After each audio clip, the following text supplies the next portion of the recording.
Discover our collection of handcrafted candles. That's right, every product is thoughtfully created in small batches free from harmful toxins for mindful everyday indulgence. Our candles are hand-poured in coconut soy wax with natural wood wicks, offering a long-lasting burn and rich fragrances. Create a cozy, safe ambiance for your home with candles from Alley Rose Fragrances. First-time customers use the promo code InsideEdge20 to receive 20% off your order. AlleyRoseFragrances.com, proud sponsor of the Inside Edge Podcast Network.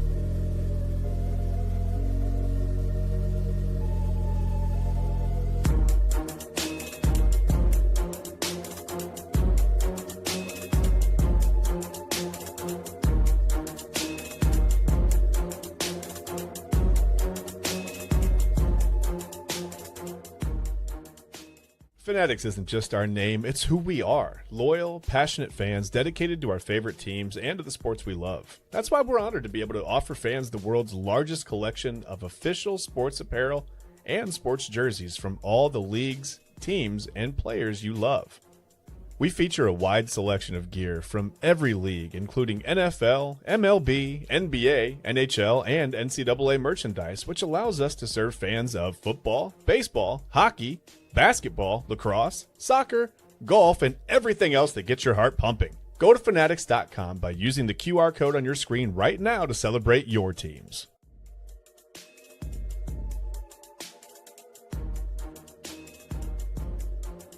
And welcome in, everybody, to another episode of Inside Edge Primetime here on the Inside Edge Network. Chad Bryan, to my right, your right, everybody's right. I haven't lost a step, but I sure have forgot where we're at. That's Chad Bryan, to my right, your right, everybody's right. I'm Eli Moon, ladies and gentlemen. Welcome back to Inside Edge Primetime, another week. And the boys are back in town. And we won't sing that because right now we've been fighting copyright issues. And if you ask Chad and I, if we walked in the same room as a bunch of copyright claimers or whatever, it'd be a bad day for them. But with that being said, we are ready and we're rocking and rolling. We are so happy to be with you. I'm happy to be back with you, Chad, and I want to thank Autumn. I said last night at Main Event, but I want to thank Autumn Chisholm of the Daily Spiral, which you'll catch at the top of the next hour at 11 o'clock. Reminder, we're with you till 1 a.m. Get to that in a moment. But I wanted to say thank you to Autumn. She did a phenomenal job co-hosting with Chad. I mean, it was a lot of fun. I got to watch during some of my downtime on vacation, and it was just amazing. So thank you to her. She does a tremendous job. And if you don't catch the 11 o'clock hour, first off, what are you doing? But second off, you got a better understanding of at least now, like, why you should stay locked in for that next hour. And then, of course, we all know AA gets unhinged. And that's a reminder to all of you out there to like, subscribe, follow at Inside Edge Net on all of the socials so you can stay locked in with all of our crazy selves, our unhinged behavior, everything in between at Inside Edge Net. Smash that notification bell because we have 4 daily shows for you. It's so incredible. Unfiltered with Kyle Cornell, 5 to 6 p.m., and he is doing absolutely groundbreaking stuff. And when it comes to news talk, when it comes to some of the guests he has on, it's great stuff. Then, of course, you have this one stream, 3 show phenomenon, a little backwards there. But, of course, Inside Edge Primetime, Chad and I, 10 to 11. 11 to 12, we got Autumn Chisholm at the Daily Spiral tonight. AA in the saddle with her. And then, of course, AA Anthony out for Midnight Run with our program director and our bro at midnight all week long for you folks. Great weekly coverage as well. Papa Moon, Real Talk with Papa Moon. Saturday just had Christina Mills, the founder of Empower Her in Cleveland here, which is an incredible organization. Just awesome stuff.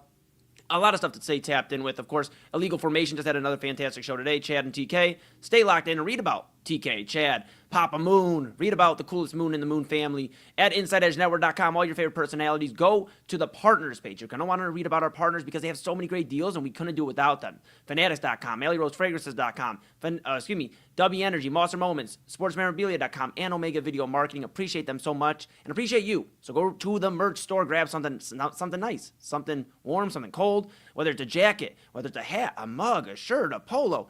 Rep Cleveland's digital leader, your source for sports, entertainment, mental health conversations, news, and everything in between. And, of course, Chad, I don't know if the people heard. I know you were letting them know last week, but in case they haven't heard yet, Roku, we're there, Inside Edge Network app. Sure. Go grab it, download it, take us wherever you want to go. You don't have to tell us necessarily. If you take us to the bathroom or something, you don't have to tell us. But take us wherever you go. We appreciate your support. All right. With all that being said, Chad B., my goodness gracious, it has been a week, but it feels like it's been 3 months. How are you doing? I am pretty good, man. How was your vacation? Oh, it was good, man. I did a lot of R&R. I mean, I didn't go anywhere crazy. It was funny. I was thinking over the weekend, I was like, man, I really want to go on a vacation because a lot of my trips are obviously business related and, Right. for music and whatever else. And I was like, man, I just want to go on a vacation where I actually just go chill. Papa Moon just went on a cruise. So we planned very, very slowly, but I'm going to Vegas. I decided for my All right. 30th next year, I'm going to Vegas. And you're Yeah. more than welcome to come. Double A can come. Anybody can come rock with us. But I'm going to Vegas. So that's what my big thinking was. I talked a little bit yesterday about main event. Did a lot of reflecting. And yeah, kudos to you too. I mean, I obviously gave Autumn her flowers for stepping in, but very proud of you too, man. Because I know it's weird when it's like what Kyrie and LeBron, Batman and Robin. I don't know who's Robin. We can fight about that later. But It's like driving a car that's not yours. It's fine. I know how to drive, but like everything's weird. Like the seat was weird. I had to as move. long as you don't get caught, you're not in trouble. There you go. All right, perfect. Well, yeah, But it hey, wasn't like a Ferris Bueller situation. I thought I had permission to drive the car. Maybe not. yes, Maybe I love it. Wait, you know I'll what? stop there. We're all good. We'll just keep the time traveling machines for you. We'll stay away from stolen cars, and all you out there, stay away from stolen cars. Yeah. But what you shouldn't stay away from is our new segment. We're gonna unveil it. I'm back. We're here. Chad and I. We're ready. The duo, the tandem, and we got a new segment here for you on Monday. It is Make a Case Monday, and we're working on the tunage. Chad will probably have something fancy tune wise in a week or so, but something new. And let's break it down here for you. Okay. Basically, Make a Case Monday. Pretty simple, right? All it is one of us. This week it'll be me, and next week it'll be Chad. But this week I'm gonna basically present a case to Chad. Hey, this is what I'm feeling over the weekend, over the last week. Maybe it's been on my mind for a minute. I'm gonna make my case.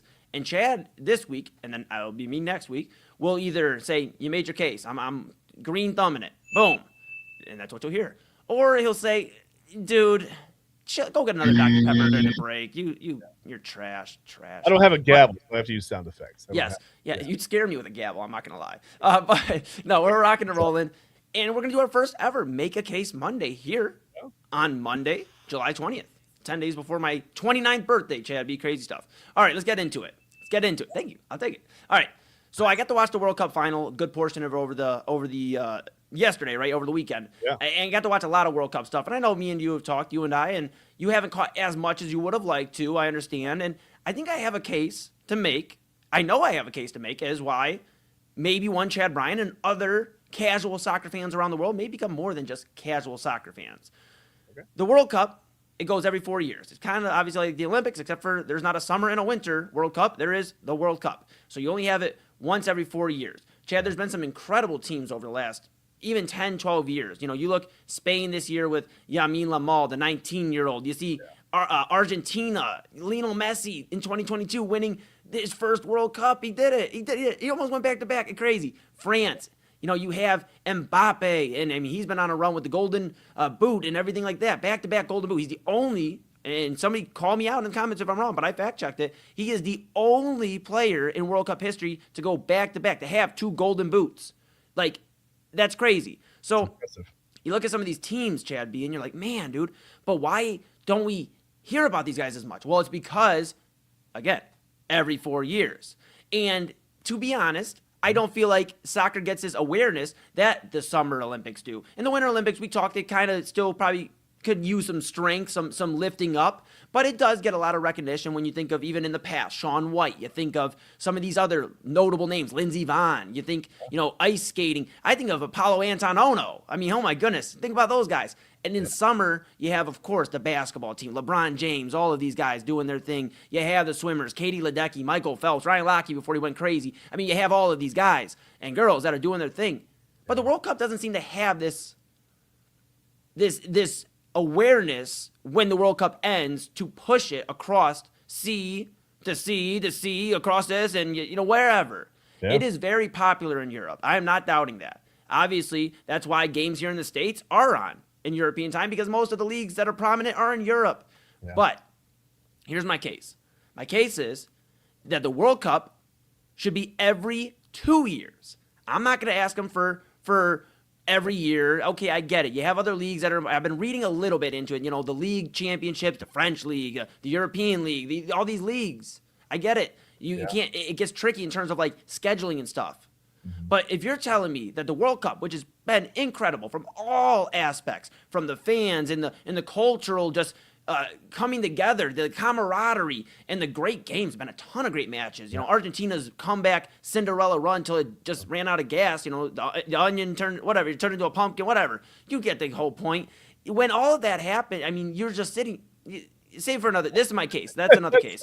But you sit here and it's like, man, bro, I wish I had this at least every 2 years, because that's the thing with the Olympics. We don't get the Summer and the Winter Olympics every year. We don't get them, you know, we get them every 2 years, technically. I know if you're a summer head, you know, you're like, I really don't care about the winter. I get it. Then maybe this doesn't apply too much to you. But you get the Olympics every other year.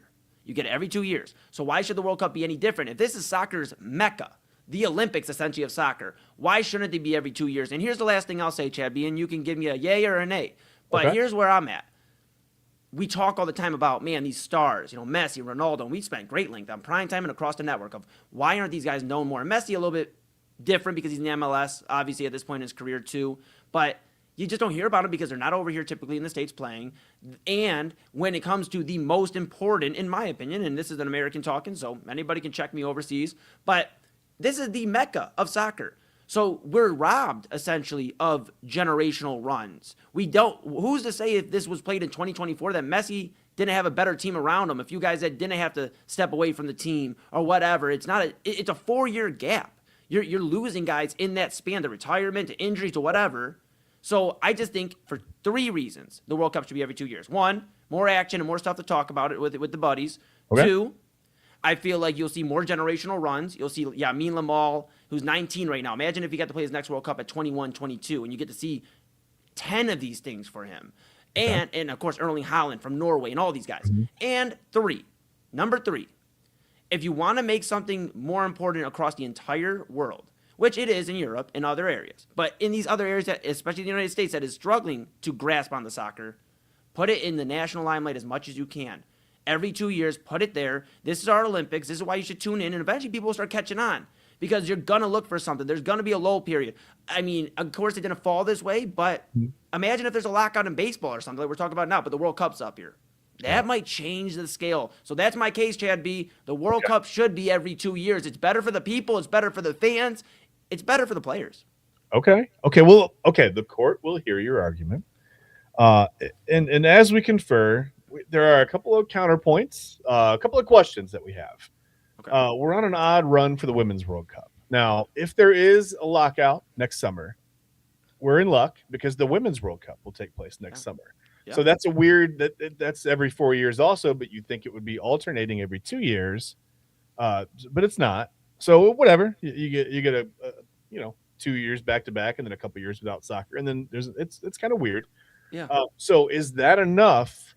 Especially for we talk about the casual soccer fan, which I think of a lot. Probably a lot of Americans really are casual soccer fans, as opposed to some of the things that we saw from some of the other countries' fans who came over and were, clearly pretty passionate about the sport, right? Now, does it change anything that the women actually have a chance to win the World Cup? They're great program, right? And it's just next year. Does that help soften the blow at all? Should the court take that into consideration? You should definitely take it into consideration, and that's a very good counterpoint, and you must have went to law school. So I understand where you're at. But here's my thing, Chad B. Wouldn't it be so much more fun if you spaced it out a little bit instead of the back-to-back? I actually don't like the back-to-back, and I'm just going to put that up. If you're just tuning in, that's my case. We're debating right now. World Cup to be played every 2 years. Chad B., I just think you can't have that back-to-back because then there's a dormant period. Okay. For what? So then the next World Cup, like you said, would be 2030. Mm-hmm. So there's a dormant period for 3 years. Yeah, that's too long away from soccer. I'd rather have it where they'd have to figure it out and be like, okay, after this year, we're going to kind of expedite the next World Cup. Guess what, guys? You're playing in 2028. And then from there, you kind of bounce it. The women get 2030 or whatever. It probably works off better if they just do 2030 because it's already set for the men, I believe, where it's going to be. And then you do the women's, because I think they're still debating certain things for upcoming years. But that's I just think you're better off spacing it a little bit better than what they're doing, because other than that, you're going to have to wake up at 6 in the morning, 7 in the morning, watch some of these games. And yeah, I think here's the thing too.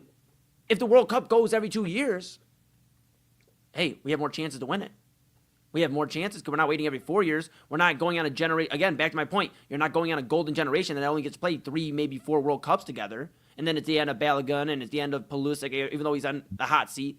there's an opportunity for people to actually see how these guys play, how they move as a unit. And again, you get to actually see some dynasties, because I think we were robbed of that with Argentina. We were robbed of that with some of these other great teams. Germany's won, if I'm not mistaken, 4 World Cups. Chad, none of them are like really even near each other. They won one in 2014, and then in the count West Germany winning in 1990, 1974, and 1954. So we could have seen, and I mean, for Germany, a run after they got hot in 2014. And you can say that for a lot of these teams. Argentina, you look at them, obviously. You look at France. Imagine if Mbappe, he was a young gun. He still is. I mean, he's, 26, I believe. But imagine back there, in 2018, where he's in this position to go run it again at a younger age and go maybe win another one. I think it'd be better for soccer in general. I think I have no further evidence. I think that's it. Okay, well, this is an unprecedented request in an unprecedented type of case, because we can't really play it out in the future and see how it plays. So the only thing that I can do is use the model that's existing, which would be the summer and winter Olympics, the trade-off. Yes. And I think the court, as I look around at the magistrate, I think everyone's in agreement that it softens the blow between summer and winter Olympics when it's every 2 years as opposed to back to back, which would be fun. But I'm not sure the logistics of that. Would it be, a couple of months later? Would it be a year? How would you do that? So every 2 years works there. The only thing that soccer has going, it's the same time of year, women's and men's World Cup. You know what? I think the court is ready to make a ruling. Again, I don't have a gavel, so I'm just going to give you you've made your case. Let's go. Make your case. Let's do the World Cup every 2 years. We'll alternate it off, men and women, and more soccer for everyone. And maybe that helps some of the youth programs that kind of, maybe they build and feed up to the U.S. Well, the men's soccer program needs a lot of help right now. The women's is they're doing fine. They're doing great. The men's soccer program needs some help though. And they got close. They had a nice little run in this World Cup. But yeah, it'd be nice to have more chances and ultimately see them make deeper runs. So yeah, I mean, sure, you made your case. Sure. I love it. I appreciate it. You know what? And hopefully FIFA and everybody in the World Cup leaders and everybody who are listening to me, because I think I make a strong case. There are some, to your point, some logistics. Well, they have to do it. The court ruled in your favor. They have to. Yeah. And we're bold for going to court on a Monday. I mean, that's crazy. But here we are on a Monday making my case. And you know what? Yes, the logistics, obviously, you bring up that great point. They would have to figure it out because of where the Olympic schedule's already at. Because again, you have 2028 is the summer, and then so it gets a little tricky, especially. But if you they would never do it, obviously. But in this hypothetical, you took the women's and said, hey, listen, instead of 27, this is going to be great for everybody because you're actually going to get more World Cups out of it. You're just going to have to wait an extra year for the one. And well, ultimately, it comes down to this. What's better? More elite and exclusive soccer for everybody to watch, or just a bunch of other leagues and stuff? You know what I mean? So I think I think that helps. I think that. I mean, and imagine. Think about this too, bud. And this is without even, the hypothetical, my case I pitched. In general, I did brain blasted here. We got to go to break in a moment. But think about this. Brook Park's going to have a new dome here soon. Hey. Can we host some World Cup games maybe when they bring it back to the States? Could Cleveland be a destination? And I know it sounds crazy. We're Cleveland's digital leader, so we're a little biased. But we've held, the RNC here. We've had, massive championship parade for the Cavaliers here. We've had other downtown events. Multiple people, tons of people actually that I talk to that come in and out of state. I do a lot of business with music in and out of state. Love Cleveland. Love Cleveland. So I think it would be such a cool thing. I think probably Chicago would beat us out in terms because they're, I think, working on a new stadium as well in Indiana, but whatever. They may get something like that because of soccer being a little more prominent, I feel like, in Chicago, in that area. But hey. Yeah, well, they'll play that at the Hammond Bears Stadium, so. Yeah. Joke's on you guys. We actually sold the Bears. We are now a soccer club. Okay. All right. And that's hey, we're back in the saddle, folks. We are rocking and rolling. That is a new segment we'll have every Monday for you. Chad B will be on the I'm making his case next week. I'll be on the I'll have the gavel and I'll be up on the judge's seat and I'll be ready to go and and we'll see what happens. I'm nervous to talk in front of people, so we'll see how it goes. If you just don't look at the screen while you're doing it. Oh, does that help? Yeah. I don't know. I mean, I looked right at the screen, so maybe, I don't know. Maybe it helps better if you look. I don't know. All right, we're going to go to break here. Over here. Grab your caffeine, grab your dinner, grab whatever. I got to shout out my sister Maddie as we're going to break. She made a phenomenal dinner. She made some pork with apples, like cut up as some extra additives, some honey glaze, and some brown sugar cinnamon on it. potatoes, green beans, and cornbread. So we ate good over here at the Moon household tonight. Big shout out to my sister. Hopefully you're eating well wherever you're at. And go get whatever you need. Whether it's that extra plate of dinner, you need to go grab a caffeinated beverage, take care of what you got to take care of. But Chad and I will be back. When we come back, we're going to talk about LeBron James.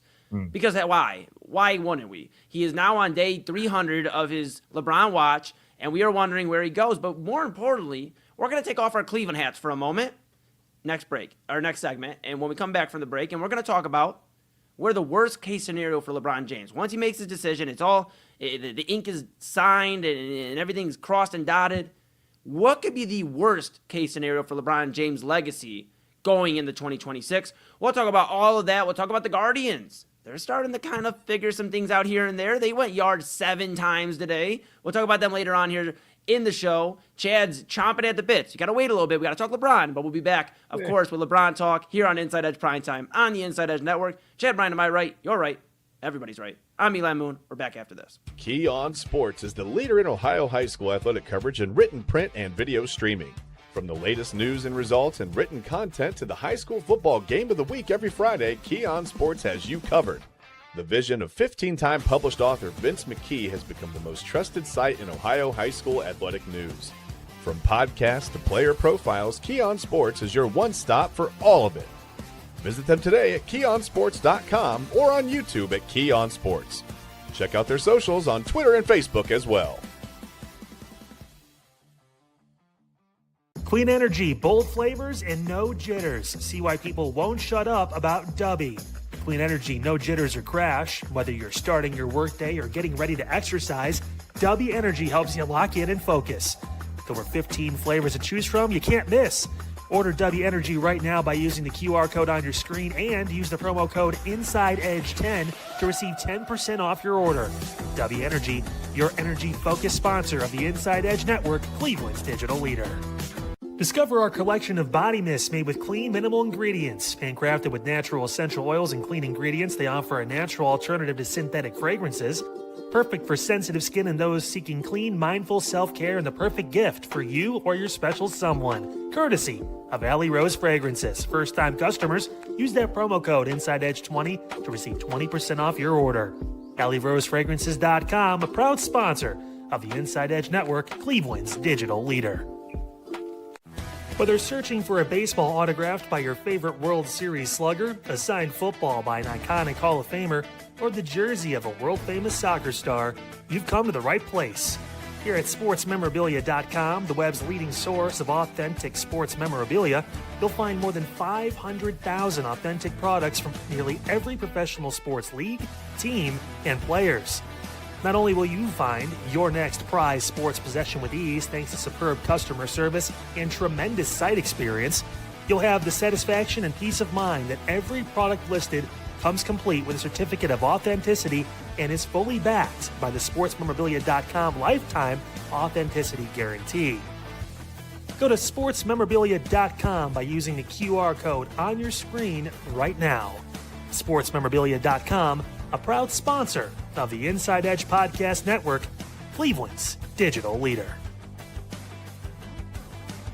Find us on InsideEdgeNetwork.com for the latest information on your favorite shows, personalities, and network partners.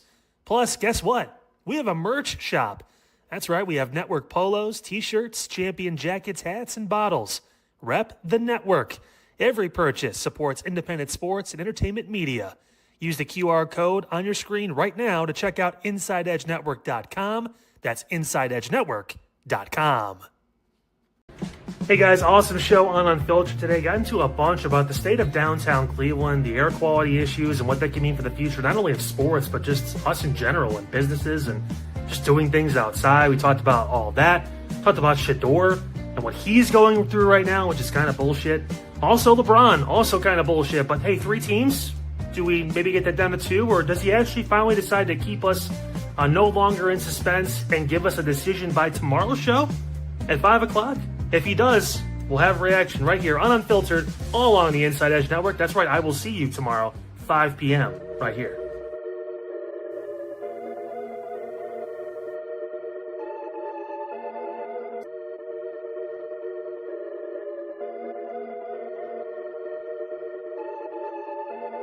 Hey,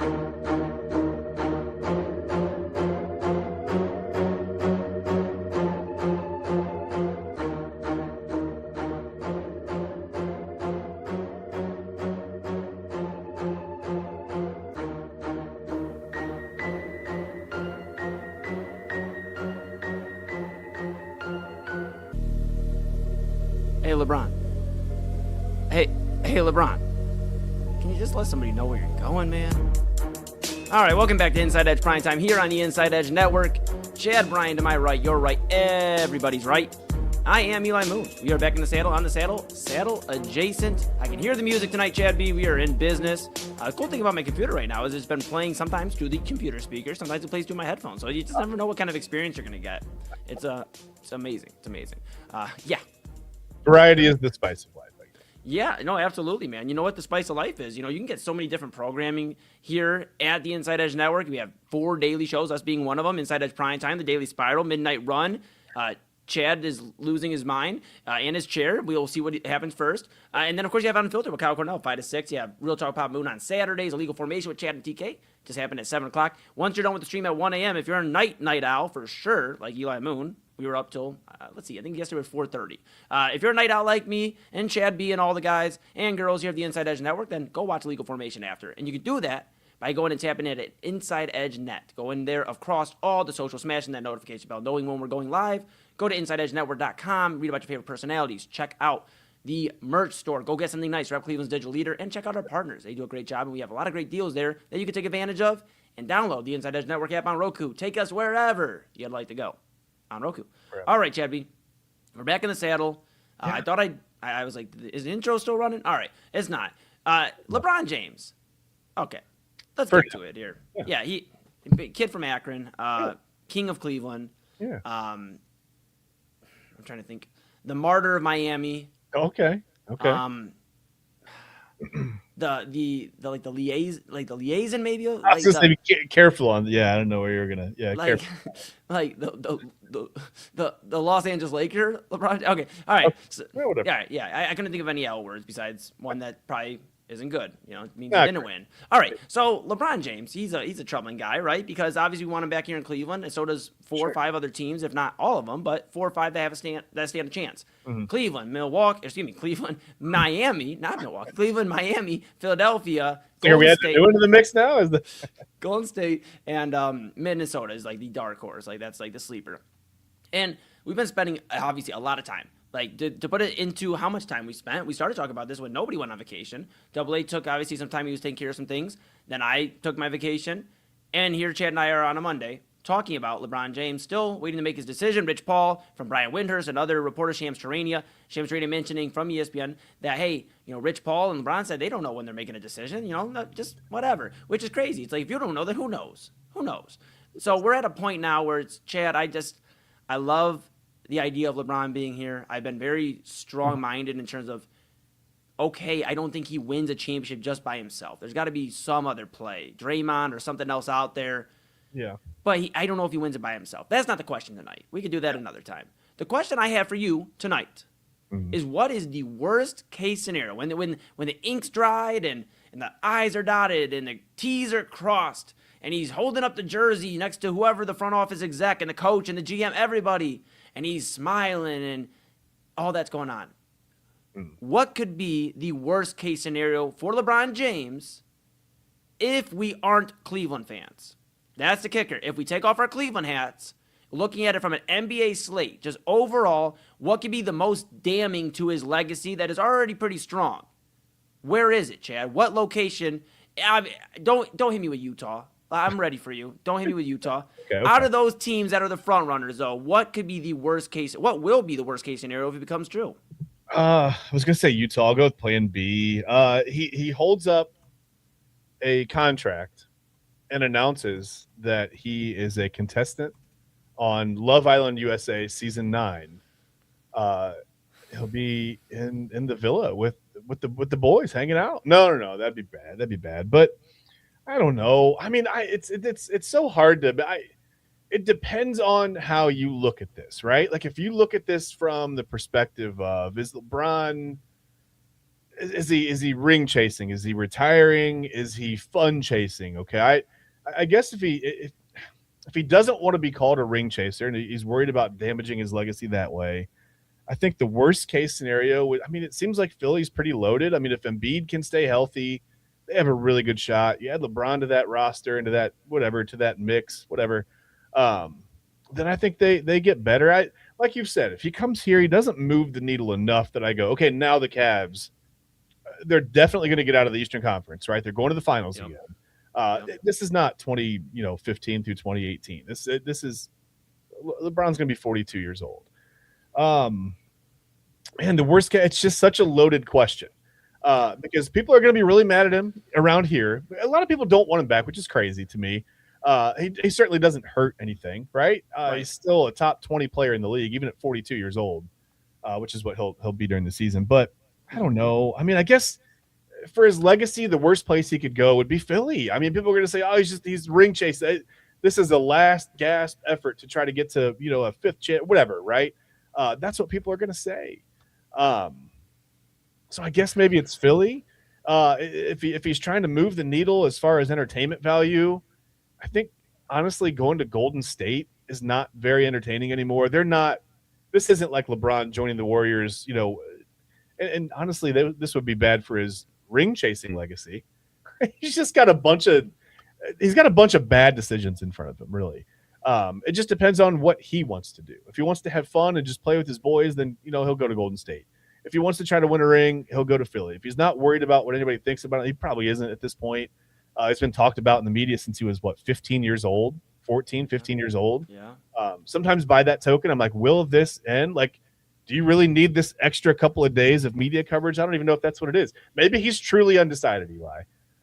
Maybe these are things that he's weighing in his head, and he's just like, hey, I don't know. Man, I really want to play in this city, but will this damage my legacy? I want to play with these guys, but people are going to say some things. I don't know. I have no idea. I'd say worst case scenario is somewhere between Golden State and Philly. That's where I'm. Yeah. I mean, and those both stand out. I'm going to choose one of those. Okay. Just to narrow it down. I'm on the fence. That's bad. No, and that's okay though, because those are the two I tend to lean towards. And it's again not because we're in Cleveland, but folks, if you just sit here and look at everything, right? LeBron's from Akron. He played in Cleveland twice. To Chad's point, he's won a championship here. The legacy writes itself. It's a trilogy. You can make the documentary about it. It's there. But you look at Philadelphia. I'll address them first. Philadelphia, and they are not my selection. I'll get to why Golden State is. But Philadelphia, it's a little tricky because, yes, you're going to be a competitive basketball team. You have a great player in Jaylen Brown. You have a rising great player in Tyrese Maxey, who's one of the best point guards in the NBA right now. And then you have Joel Embiid, who, if he can stay healthy, which has been the age-old question in Philadelphia, you got a problem there. You got a significant problem. Don't forget VJ Edgecombe as well. Second-year player, was in Rookie of the Year discussion. If he wasn't, in the same draft class as Cooper Flagg, generational talent, he probably would have been Rookie of the Year. Yeah. So you see those things. The thing I brought up on Main Event yesterday is Philadelphia. They keep saying, "Oh, well, we love LeBron if he won a ring." But what if he didn't? And what happens if it blows up in their face or they get bounced in the second round? Does LeBron want some of his? Yeah, does he want some of his last moments in the NBA to be boo showers from the Philly crowd? I mean, think about it. And I know LeBron's not a Cleveland Browns fan, but he is a Cowboys fan. Last time I checked, and now you're going to your NFL team's arch rival. You get booed out of I mean, it just sounds like a disaster waiting to happen. So, but all that to be said, it's Golden State, man. It's Golden State. Yeah. I explained this to my brother-in-law earlier. I sat there and I go, he's like, man, I think it'd be so, and it threw me off. I'm going to say something that may shock you. And again, my brother-in-law, not the biggest sports guy. He likes sports to watch. He kind of keeps up with it. Yeah. But obviously, he tunes in the Inside Edge Primetime to get his stuff. But with that being said, he goes, man, that would be so cool, LeBron and Steph, man. And I was like, what did you just say? And he's like, dude, like, they're just balling out. And I'm like, I took myself into the mind of a casual, and it's no disrespect to my brother-in-law, but he'll say it himself. He's like, I'm not the biggest sports guy. I just follow it. Yeah. And I took myself into the mind, like, okay, maybe that is the unbiased just looking at it. If you're over like the hoopla and all the stuff with LeBron, maybe it is going to be cool if it is Golden State.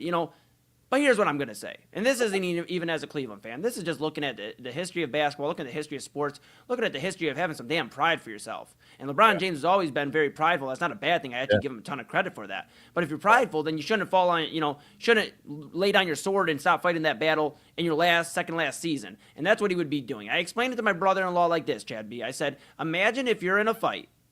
You are going up for the vacant heavyweight title of the world. Okay. You're going up against somebody and you're ready. And you know what? First year, Chad, or the first fight, you messed up your hand. You punched and then you messed up your hand, dude. So he got you.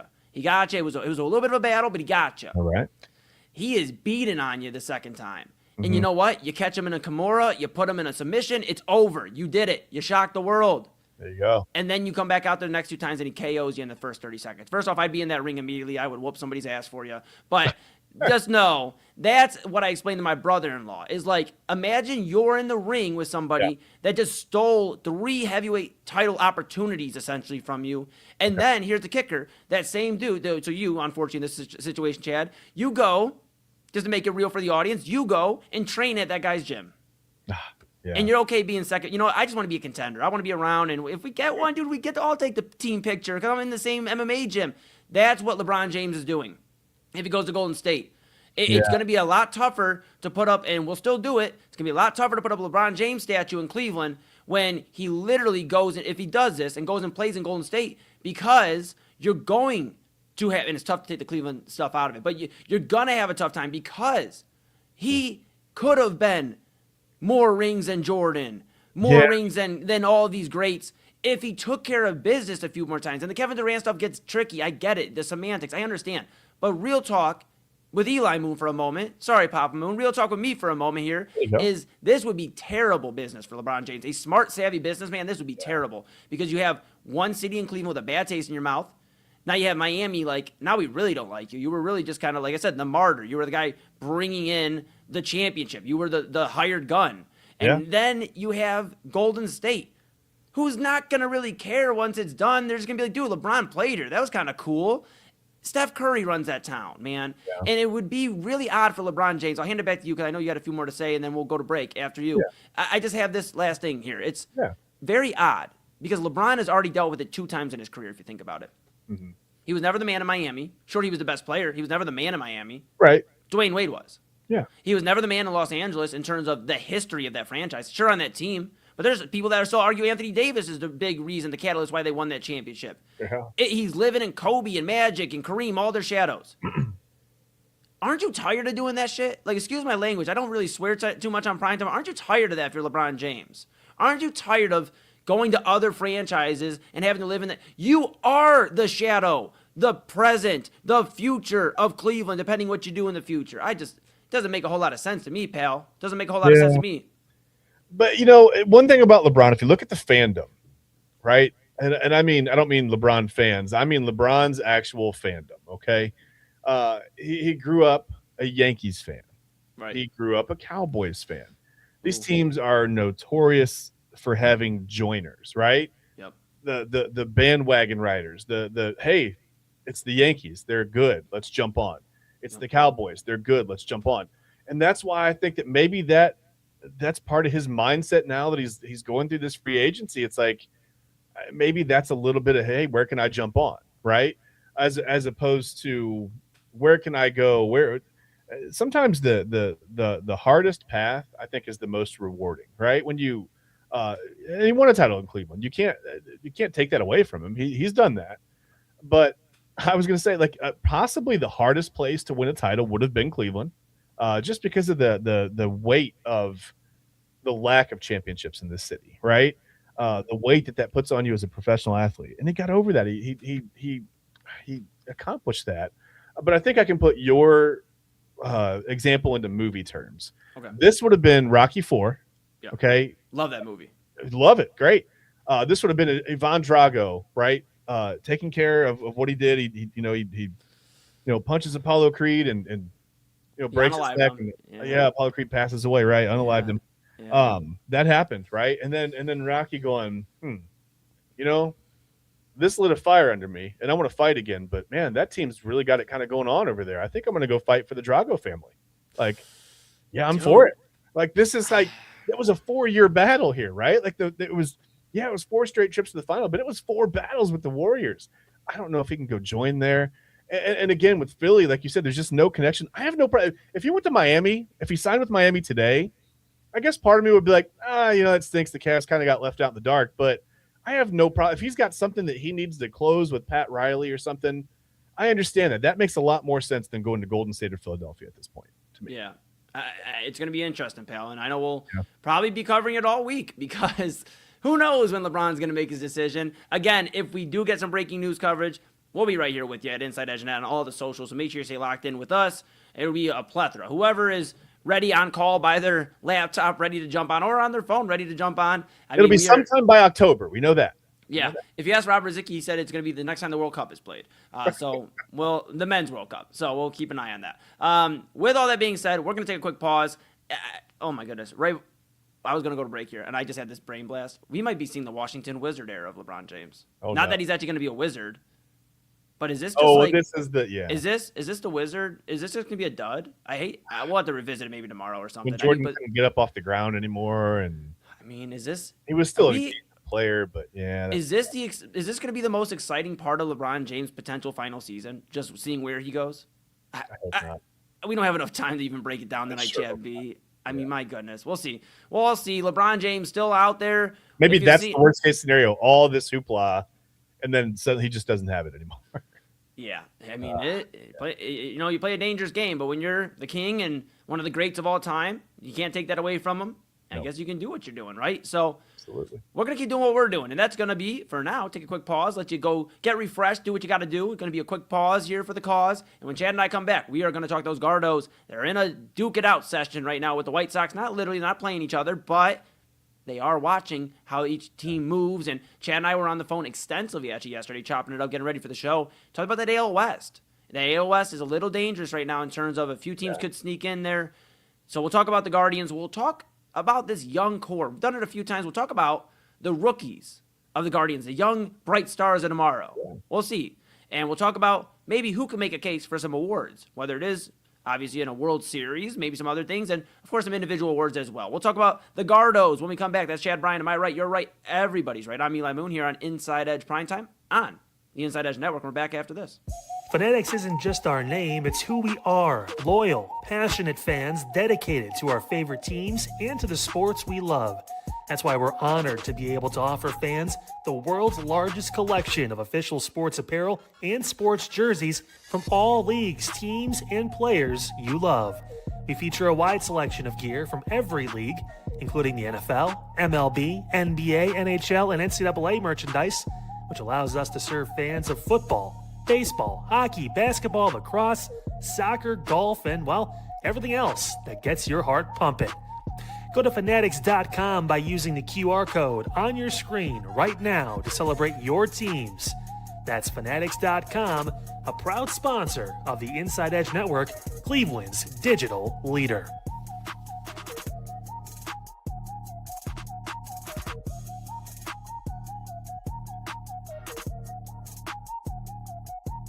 Small business owners are superheroes, but nowadays running your business means doing so inside your shop and on social media. That's why you should make Omega Video Marketing your sidekick.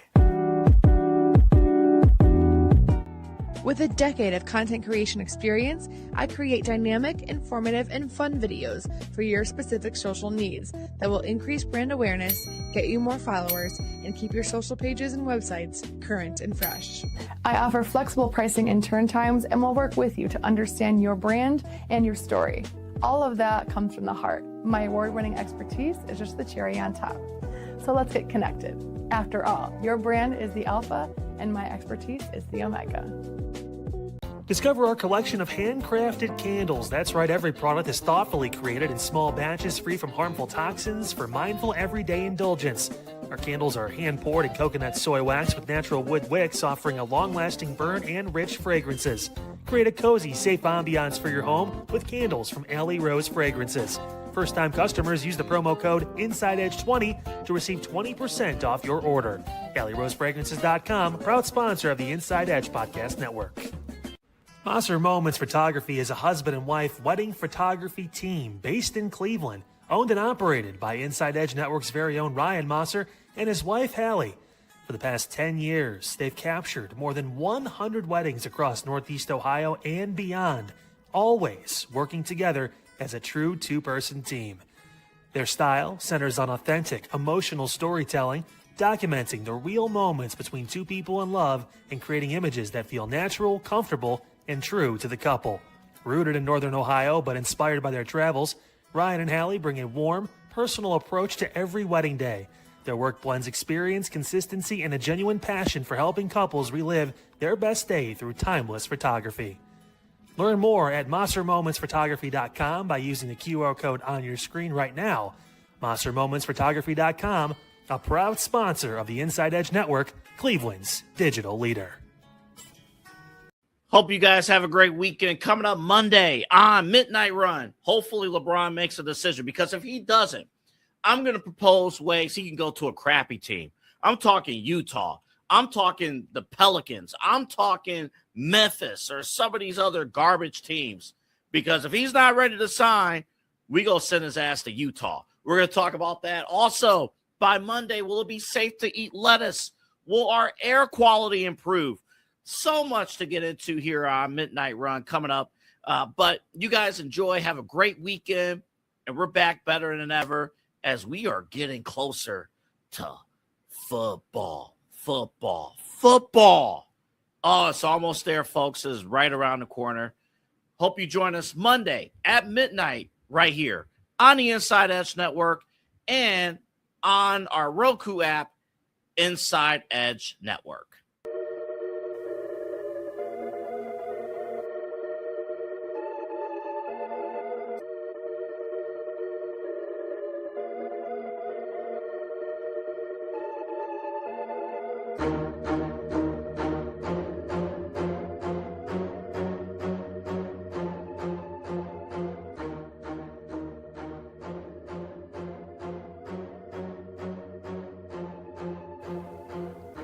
No time to waste, ladies and gentlemen. Intro will play, but don't worry, we're back already here on Inside Edge Primetime, here on the Inside Edge Network. Chad Bryant to my right, your right, and everybody's right. I'm Eli Moon. We are back in the saddle, on the saddle adjacent here, folks. We're rocking and rolling.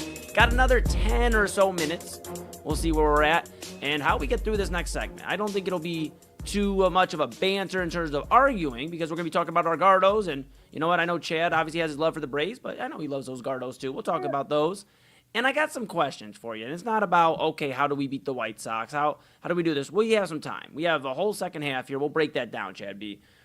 What I want to talk about, and again, for you keeping score at home, the Guardians right now are half game out. I believe the White Sox are still playing, though. I just want to double check that.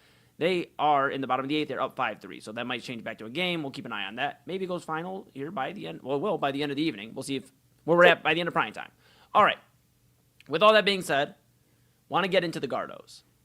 They have a few interesting, and not just a few, quite a few, interesting rookie candidates that have been playing very well. Travis Bazzana, an all-star in his first year, really first half of a year, essentially. I mean, not even a half, a quarter, it would have felt like for Travis Bazzana. Yeah, he's been doing very well. Defensively, you'd like to see him pick up the bat, or excuse me, the glove a little bit better. You have him. You have Parker Messick, who at times was looking like the best pitcher in baseball for April and May. You have him. You have Chase DeLauder, who got off to that hot start, all that. Of course, you have other notable names as well. You know, you look at some of the guys that have come up and had short stints, Khalil Watson. You've seen, some of these other guys that have made some moves, made some progress. But I think the main ones, and maybe correct me if I'm wrong, but it's DeLauder, it's Messick, it's Bazzana. Those are the meat and potatoes of this rookie class, Chad B. And when you look at all of that, my question to you here in this third segment of Inside Edge Primetime is, if the Guardians, and let's hope they walk away with the World Series as well, but if they at least take home some individual hardware, AL Rookie of the Year doesn't seem that far out of the question. I know there's some favorites, and I believe Detroit, the kid out of Detroit right now, Kevin McConaughey, he's crushing it. You were talking to me before the evening here, started. I'm just going to ask a question. Sometimes we love hearing ourselves talk. What Guardian has the best chance of winning AL Rookie of the Year? Not saying, they will absolutely win it, but if you were to put one nominee up and feel like, okay, he has our best chance of maybe stealing the votes, who would it be?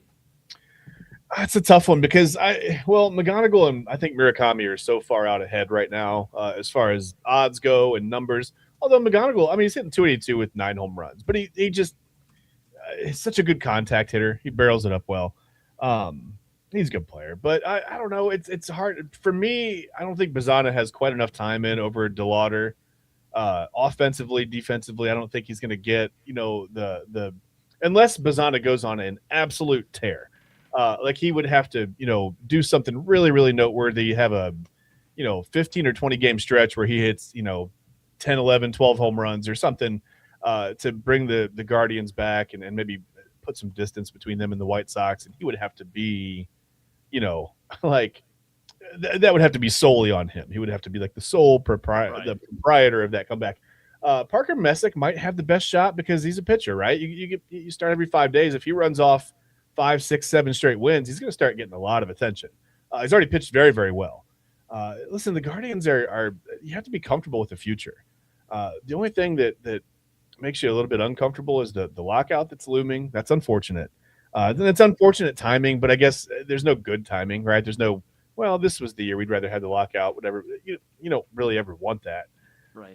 But yeah, it's like the Guardians are set up nicely for the future. We just don't know when that future is going to pick up after a little bit of a break. Most likely, it looks like it's imminent at this point.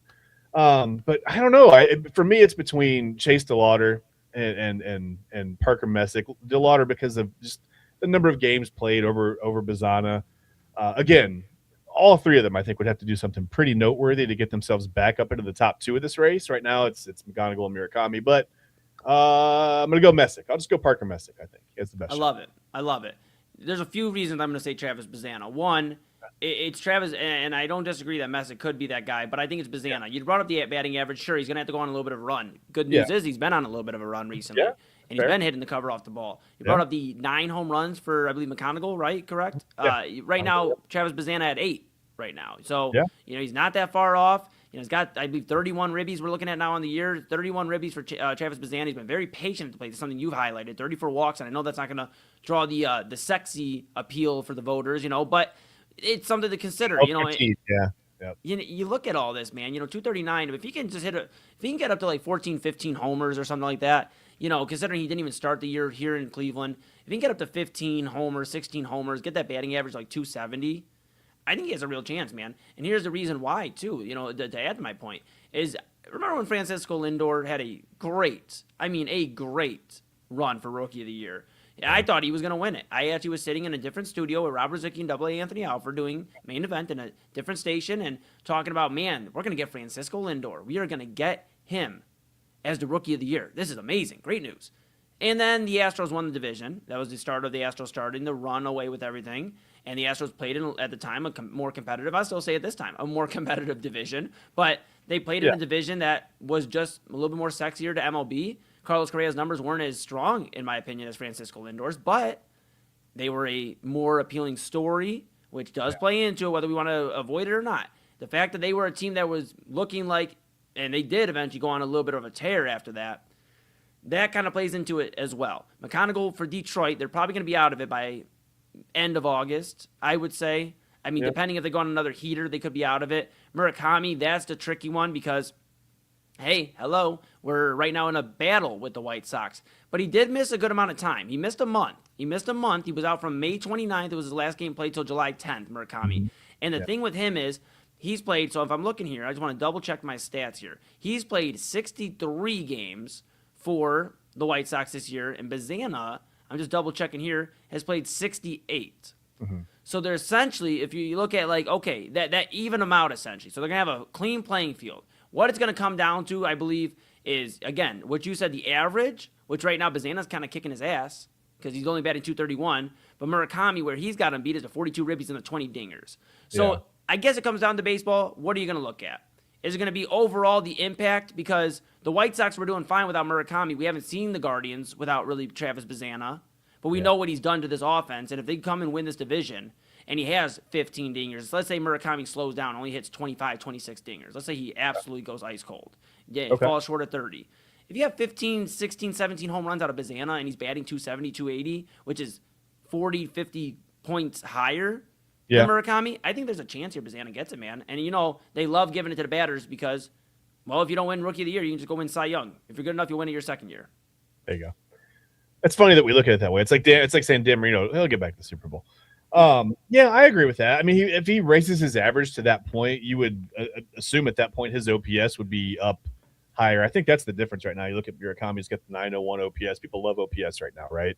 That's the crux of like how productive are you? Well, let's look at the OPS. That's 901 from Murakami. Bazana's sitting at 756, but I mean, yeah, if he gets his average up, 40, 50 points up to around 280, 290, then sure, he's sitting over 800. You would think at that point, and he's going to become a better hitter as he goes. Is he ever going to have that kind of power? I don't know. I'm not sure if he'll develop into that kind of a power hitter, but I like his approach at the plate. His approach at the plate, I think, lends to seeing, not a huge drop off from him. And you would have probably said the same thing about Stephen Kwan a couple of seasons ago, but I think Bazana has an even better approach at the plate than Kwan does. The full understanding of the strike zone, the understanding of what to swing at, what not to swing at, and it's not always balls and strikes. I know it sounds really simple. Don't swing at the balls and swing at the strikes. It doesn't even work like that. It's just Bazana's just got this. Already, I look at him as just a professional hitter, and I get it. Right. He plays professional baseball, of course, but you know what I mean. Like there's that extra. You refer to some guys. He's not swinging out of his shoes. Not to interrupt you, but he's not swinging out of his shoes at everything that comes across and looks like a home run pitch. I agree with you. And it's almost. I'm not comparing him to Ichiro, but it's like when you watch Ichiro, and people say, "Yeah, but Ichiro was all singles. It was all yeah, but he also was like 230, 240 hits a season." And if Ichiro wanted to hit 30 or 40 home runs, he certainly could have. He had that kind of power. But he was a guy who he valued the approach and getting on base and, being a problem for defenses. And I think that's what Bazana is shaping up to be. You hope he can, shore up the defense a little bit. It hasn't been great, but you look at McGonigal. I mean, his defense isn't great either, right? He plays shortstop. That's a premium position. So if you're going to knock Bazana for the defense, you got to knock McGonigal too. But it's an interesting race for sure this year. But yeah, McGonigal and Murakami seem to be way out ahead, just according to odds makers right now.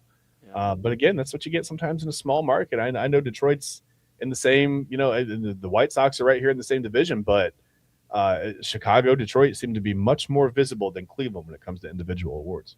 No, you're spot on. You're spot on, pal. It's going to be an interesting race. We'll keep an eye on all of that. I got something for you here at the end of the show. I want you to stew on this for the next 23-something hours. How many different foods are you going to mention? Pork? I had beef stew yesterday. What are you doing to me right now? Okay. I had beef stew at my cousin's house yesterday. It was phenomenal. It was, it was just, phenomenal. I've ate a lot of potatoes. I'm a Mick. I'm Irish, so it is what it is. But, it's just phenomenal stuff. Great stuff. I've ate great food. Cannot complain. Tomorrow, I think Pops is making... I think we're doing pork again, some other style. Look, man, I eat good, man. I can't complain. I'm not a chef, but this is where I cook up right here in this domain. This is where we're at. All right, I'm gonna let you stew on this here, and then we got to get out of here. Rent stew. I don't have it. I certainly don't have it. I was not at the casino or anything, but sometimes the way it goes. But here's the thing, and I don't know who's gonna pop on screen. It could be everybody. It's never. I think it's just us. Okay, we're good. Damn, we look good. Stew on this for 23 hours. I want you to sit on this and think about this. All right. Francisco Lindor. He's one of the only Mets that's not being talked about as being kept in terms of no trade. Like, we're not touching him. We're not entertaining anything. He is in that list that the Mets are entertaining. They are dumpster fire. I know he has a big salary cap. I get it. I understand, or salary rather, and the Guardians only paying money.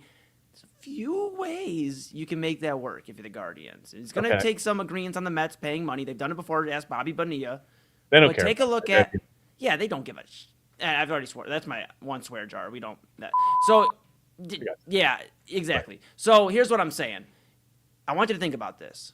If the numbers made sense, let's just take the logistics out of it for a second. Let's have fun. Let's get crazy, man. Let's think about this. If we took the logistics out of it, everything worked out, the Mets ate the money, a majority of it, would you entertain a Francisco Lindor return to Cleveland? I don't want your answer tonight. Okay. I want you to stew on it for 23 hours. I want you to be thinking about it while you're making breakfast for the Bryan household. I want you to be thinking about it when you're walking around and you're getting your exercise. I want you to think about it during your workout. I want you to think about this. That's all I got for you. All right. That's it. We'll talk about that and so much more here tomorrow. Make sure you like, subscribe, follow at Inside Edge Net so you know we're back tomorrow. And, of course, all of the great programming like the Daily Spiral. She held it down for me last week. Appreciate her so much. She'll be on the screen here in about 60 seconds. It's time for the Daily Spiral. Chad B and I are out of here for Inside Edge Primetime on the Inside Edge Network. We'll see you tomorrow. I might have a new haircut. Chad might be mad. He might be eating during the show. We'll see you tomorrow. Hungry. So hungry.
Welcome into the Daily Spiral, everyone. Can you guys hear me?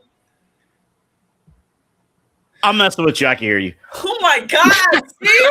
This is why I'm angry. Double A, I'm going to start something off for you.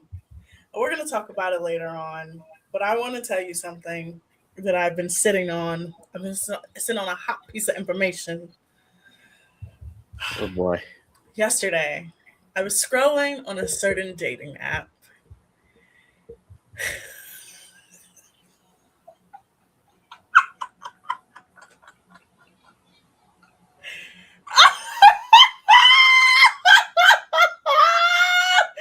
The fact that you already know.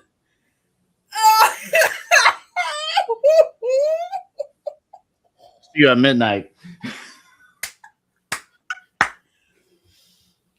Yesterday, everyone, I kept hitting the boost thing accidentally on this said dating app. If this dating app wants to sponsor me, I'm not gonna say what it is, but I was on a dating app and I saw Double A's profile. That's right. That's right. You did. That's right. That's right. No. That's right. And No. I'm glad you skipped me because we're not even going to go through all that. No. No. Did you at least like my profile? Did you at least look at it? It's like, I looked at it. It can use some work. Okay. It can use some work. It ain't that bad. Listen. It can use some work. Okay, good. We can have a show where we work on it, okay? Because we're not. I'm not. Let me explain where I'm at right now. Let me explain. It was Let me so explain. awkward. It was like, what? No. Let me explain. I'm just happy I'm back in the game. I'm just happy I'm back in the competition. I'm back in the focus. I'm gonna change my location now because I don't like in studio interference. So I'm gonna change locations now. I'm gonna say I live in Buffalo or something like that. I feared this was gonna happen. So I'm glad we got it out the way. It's done. That's it. Done. Now I'm just happy that I'm back in the game. All right. This is just being in the game. Just put me in the game, coach. This is a big step for me. This is a big step because I've left it alone for a while. This is the most hilarious thing that's ever happened. As soon as I saw it, I was like, I can't tell him that I found it until I found it. I will say this though. I am happy that at least I showed up. You did. My fear with these sites is that I don't show up to these things. No, you do. Trying to take my money. You're paying for it? Oh, hell no. Hell I was no. about to say. No. I've only ever paid for one time. No. And that was because I kept getting frustrated and they offered me a free trial. So I just did the free trial and canceled it. I think years ago, let's just see what it's about. And I paid once and then I didn't like it. So I moved on and that was it. But that was years ago. Autumn, I did not know. Hell, since we're going to start down this rabbit hole, let me get into it. I didn't know because, again, backstory. I was in a long-term relationship, engaged, it didn't work out. Oh, well. And so much has changed since the last time I was involved in these sites. So much has changed. It's been like, what, 6 years? 7 years? Just see, it's 2016. Yeah, 2019. Actually, honestly, I haven't used this since 2018, to be perfectly honest. Like, so much has changed. I know back in 2018, there were bots and stuff even then, but now, I mean, the amount of research, at least when you skipped me, you didn't have to do much research. You know way too much about me already. But there's just, there's a ton of stuff that we do behind the scenes. It's like, okay, let me thoroughly read the bio. If you have an incomplete bio, I'm skipping you. I don't care how good you look. You're getting skipped. So you have to have a complete. Wait. Are we doing our dating app icks? Because this is my lane. This is my lane. Yeah, might as well.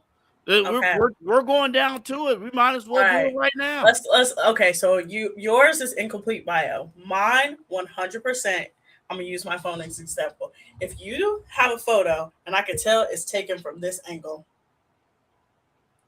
you see the angle I'm talking about? If I can see that the photo is taken from that angle, I already know what kind of person you are. You like to take certain pictures and send them to women. If you're taking an angle like this and I see all of your chin and your neck, I know what kind of photos you like to take. That's the first ick. I also, too, incomplete bio. Now, automatic swipe left. Now, I want to make clear, in case anybody wants to know, I do not have any of those photos in my bio. I just want to make it perfectly clear. I'm glad. What's the other one? Yeah, so for me, incomplete bio, that's like a big red flag. No, because there's too many bots. Too much. That to me, that's the big one. You'll probably say some other stuff like, yeah, that one too. If you have a photo with a child and it's not your child, why do you have a photo on this app with your child or with a child? If it's not your child. Your child already. No. Your child already on the app is being crazy, but then don't like put in your bio, oh, that's not my kid, that's my niece or my nephew. Why do you have your niece and your nephew in your pictures? And all kidding aside, there are crazy people out there with kids. I know parents, I know people who have kids, they do not put their kids on social media. I don't blame them one bit. Like, especially because some of these people with children are weird. There's no, I agree. Like, if that's not your child, there's no even if it is your child, like, okay, you could say mom of 2 or mom of whatever, fine. And thank you for being honest, putting it out there that you are a parent. Cool. Don't surprise anyone, but you don't need to put child in the profile photos. Especially if they're not your kid. If they're not your kid, hell no. If it's your niece or your nephew, like, y'all, I promise you, my niece, so adorable, so cute. I would never put her ever in a photo to get a man on a dating app. That's just never happening. Also, if you take photos while you're driving, I know what kind of person you are. You have zero spatial awareness. I could tell if you're in the car. It's not even like you're in the car. I could tell you're driving. Why are you taking selfies while you're driving? All right, let me defend myself. I don't take selfies. No, you don't. No, you don't. I don't take them while I'm driving. I do take photos in my vehicle. No. When I'm parked. in the car is fine. Okay. It's the ones that you can tell that they're taking the photo and they're driving. Like, you can tell. Like, in the car, I don't mind. Look, I take photos in the car. Great lighting. But I can tell if you have got your camera propped up and you're taking it like this. Well, again, it's that Eli and I called this yesterday. It's that Diesel Daddy Cool angle, the Kevin Nash angle, the Carl Anthony Towns angle. It makes you look like a loser. Eli, come on screen. Autumn. What is your First off, hello. I missed you. Hello. Hello. Thank you. Thank you for doing a great job last week. You held it down. I try. You know, I tried. I got a great one. Hold up. Oh no. Double A takes those under chin picks up your top. I'm not finishing. Kyle. Not finishing that statement. Kyle. I'm not. No. Yeah. We will address those comments on the Side Hustle Pod. Hopefully, warn me what part of the show that. Okay. Anyways, so I can avoid that. Dating app icks, and actually, I was off last week, so I'm not gonna. I'll pull the curtain back. I was swiping away a little bit here and there. Ooh, I think all swipe. I told you I swiped and I saw somebody's profile that I wasn't supposed to see. Crazy. I mean, I'm not gonna lie. So I got back into it because I wasn't using the dating apps for a minute. And then we talked about Love Island for like a month and a half straight. And I'm like, man, I just got to see what's out there right now. And I found out there's just too much out there that I don't want to see. First off, for me, creating a bio is a pain in the ass. Because I'm like, okay, I start like artist, music artist, broadcast, assistant program director. Do I use the title? Like, so I don't know. Okay, so we get into all that. That's the other thing. Real quick. That's the other thing. It's like, the occupation. You use your title because that's a man thing to use your title. Yeah, but I'm not fine. After the show, I'm going to put all caps program director. And I don't know what they're looking for because it's like then I scroll through some of these bios and I'll get to it. My biggest ick is like when somebody's like poly looking for a third, but can't. It's got to be a man that's 6'8" and 300 pounds and played offensive line for the Bills. Like, what the freak are we talking about? Let me tell you about those looking for a third profiles. If I see one more of those, first of all, y'all all look the same. I know what you look like. They're so picky, Autumn. They're so picky. It's not even picky. Why are you on a dating app? Oh my God. I matched with a guy one time. I thought he was really cute. I was like, oh my God, this is great. Like, vibe. He said, yeah, so I'm in an ethically non-monogamous relationship. I'm like, what the hell is that? Wait, what? An open relationship.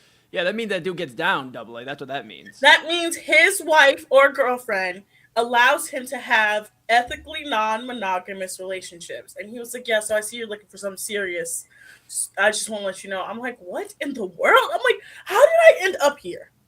I have some questions for you since I'm going to disappear after, whenever you guys kick me away back to behind the scenes. But I'm going to ask you this because I need some advice. We're friends. Okay. We went through some of our terrible dating stories together.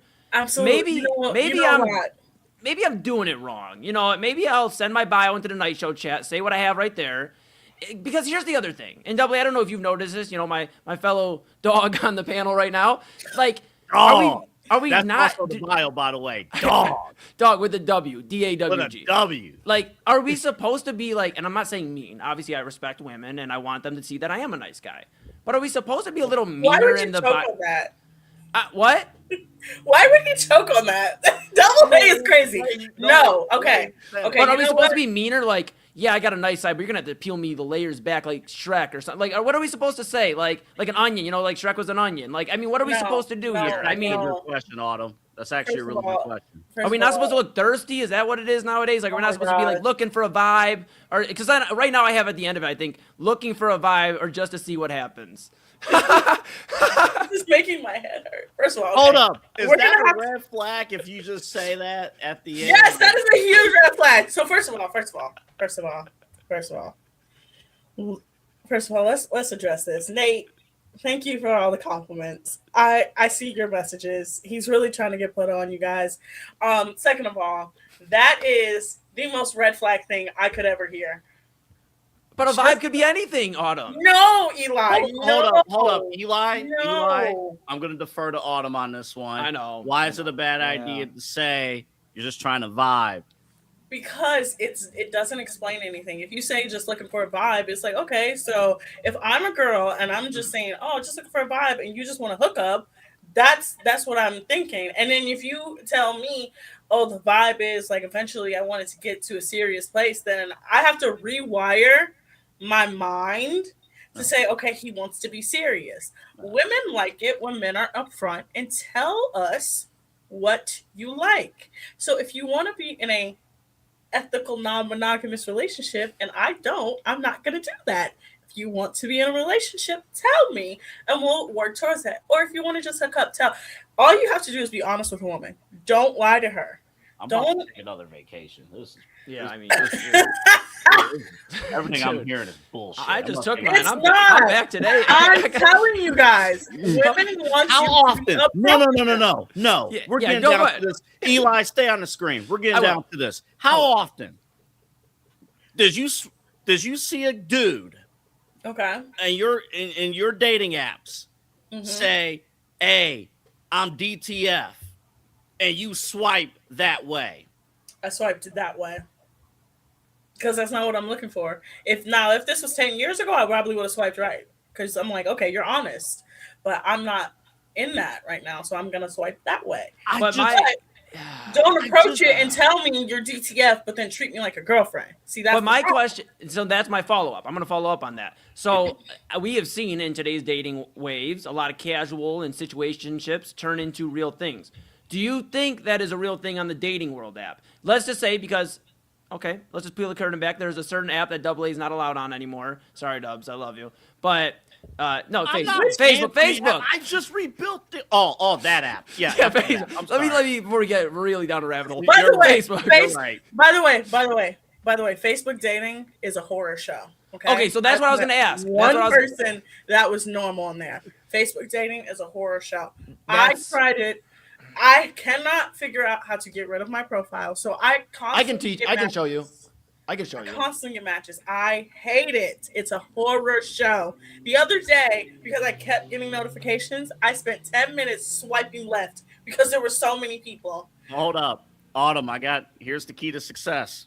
All you got to do is violate terms and conditions. You get rid of Facebook dating no matter what. That's right. Look at the whole damn thing.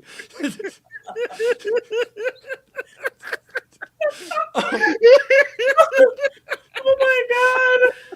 But Get rid of all of it. All your serious- history, everything. It's all gone. serious talk, because I know you guys got a lot to dive into tonight, and I don't want to steal anybody's No, thunder. it's okay. I enjoyed this conversation. This is my wheelhouse. Yeah, I guess like pro. my thing I know is all of them. I'm like afraid. Let's be real. I'm afraid to go on Tinder and Bumble and all those ones again. Hey, we don't name them because eventually they can be sponsors, Eli. Well, I'm not saying I don't enjoy when I find the matches on there. I love that. I appreciate their helping me find a match, and if they want to be a partner of the Inside Edge Network, go ahead and you see AA and I, you can reach out to Autumn, reach out and get us to your marketing manager and we can go ahead and talk. Hey, we about to be like, hey, we looking for a sponsor. Swipe right. Absolutely. Are you a small business looking for more marketing ideas? Look, I'm going to tell you like this. We're going to have a show where I'm going to put the two of you. I want you to send me your profiles with your pictures. Okay. You already saw mine.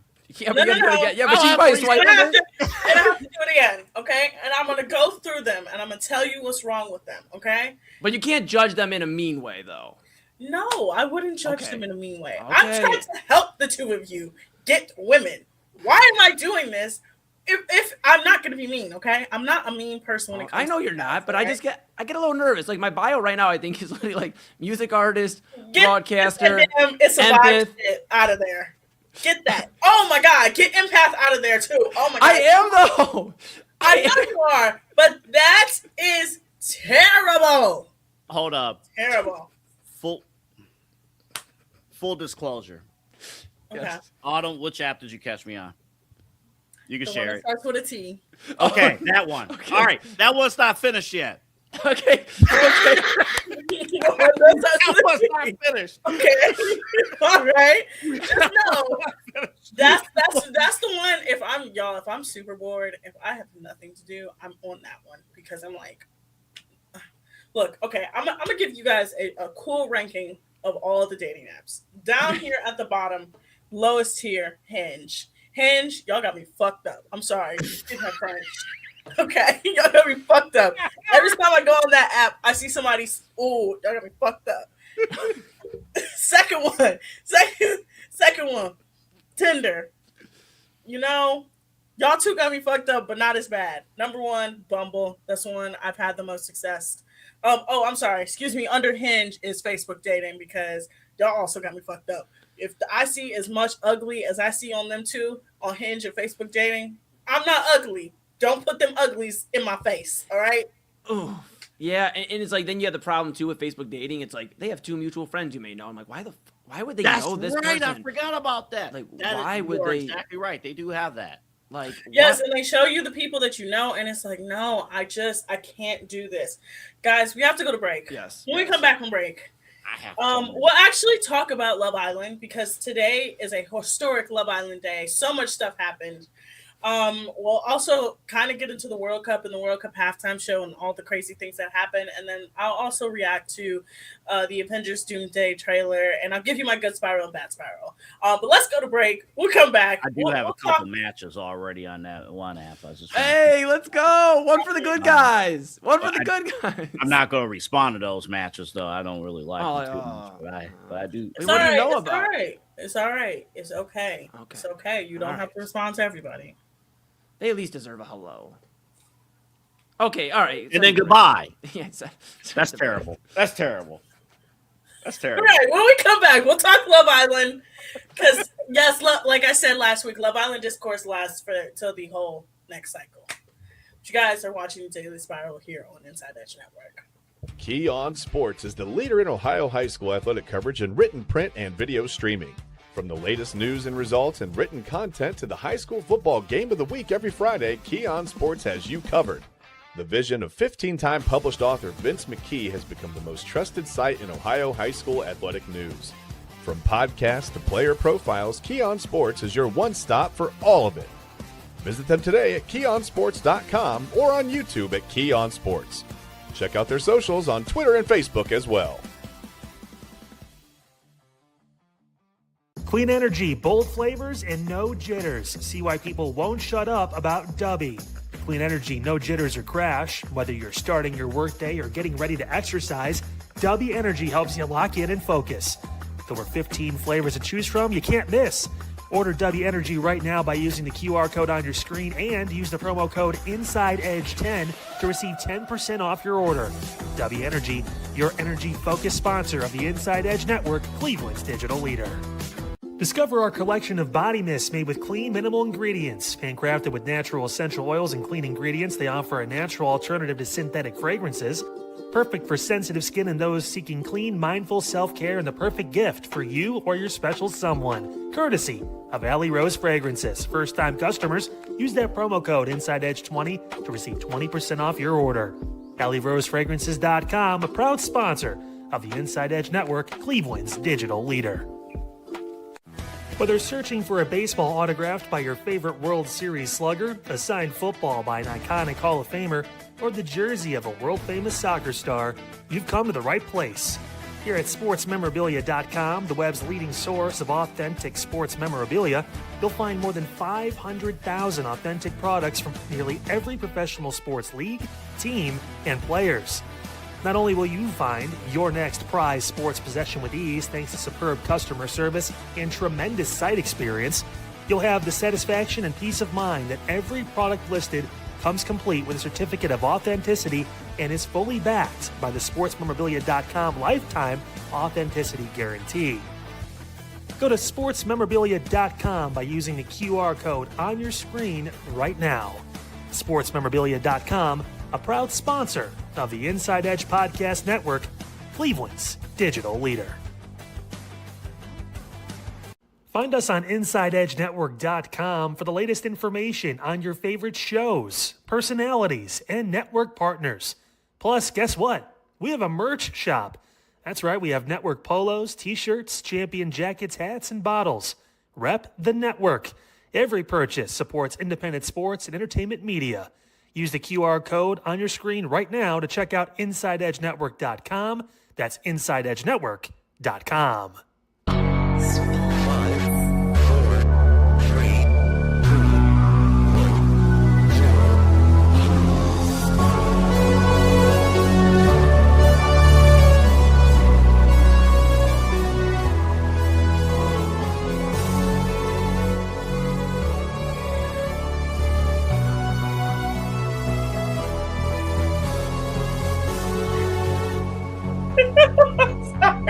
I'm sorry, Double A. Okay, I'm sorry, you guys. I'm sorry. I've been laughing the whole break because Double A. No, I am blacked out. What's wrong with you? What's wrong with you, man? See, y'all, this is why we can't do shows at 11 o'clock because we're both slap heavy. I've been up since 6:30. I sent a message that said I accidentally opened IG while in Teams meeting, and all you heard was bounce that ass like you and your friend do.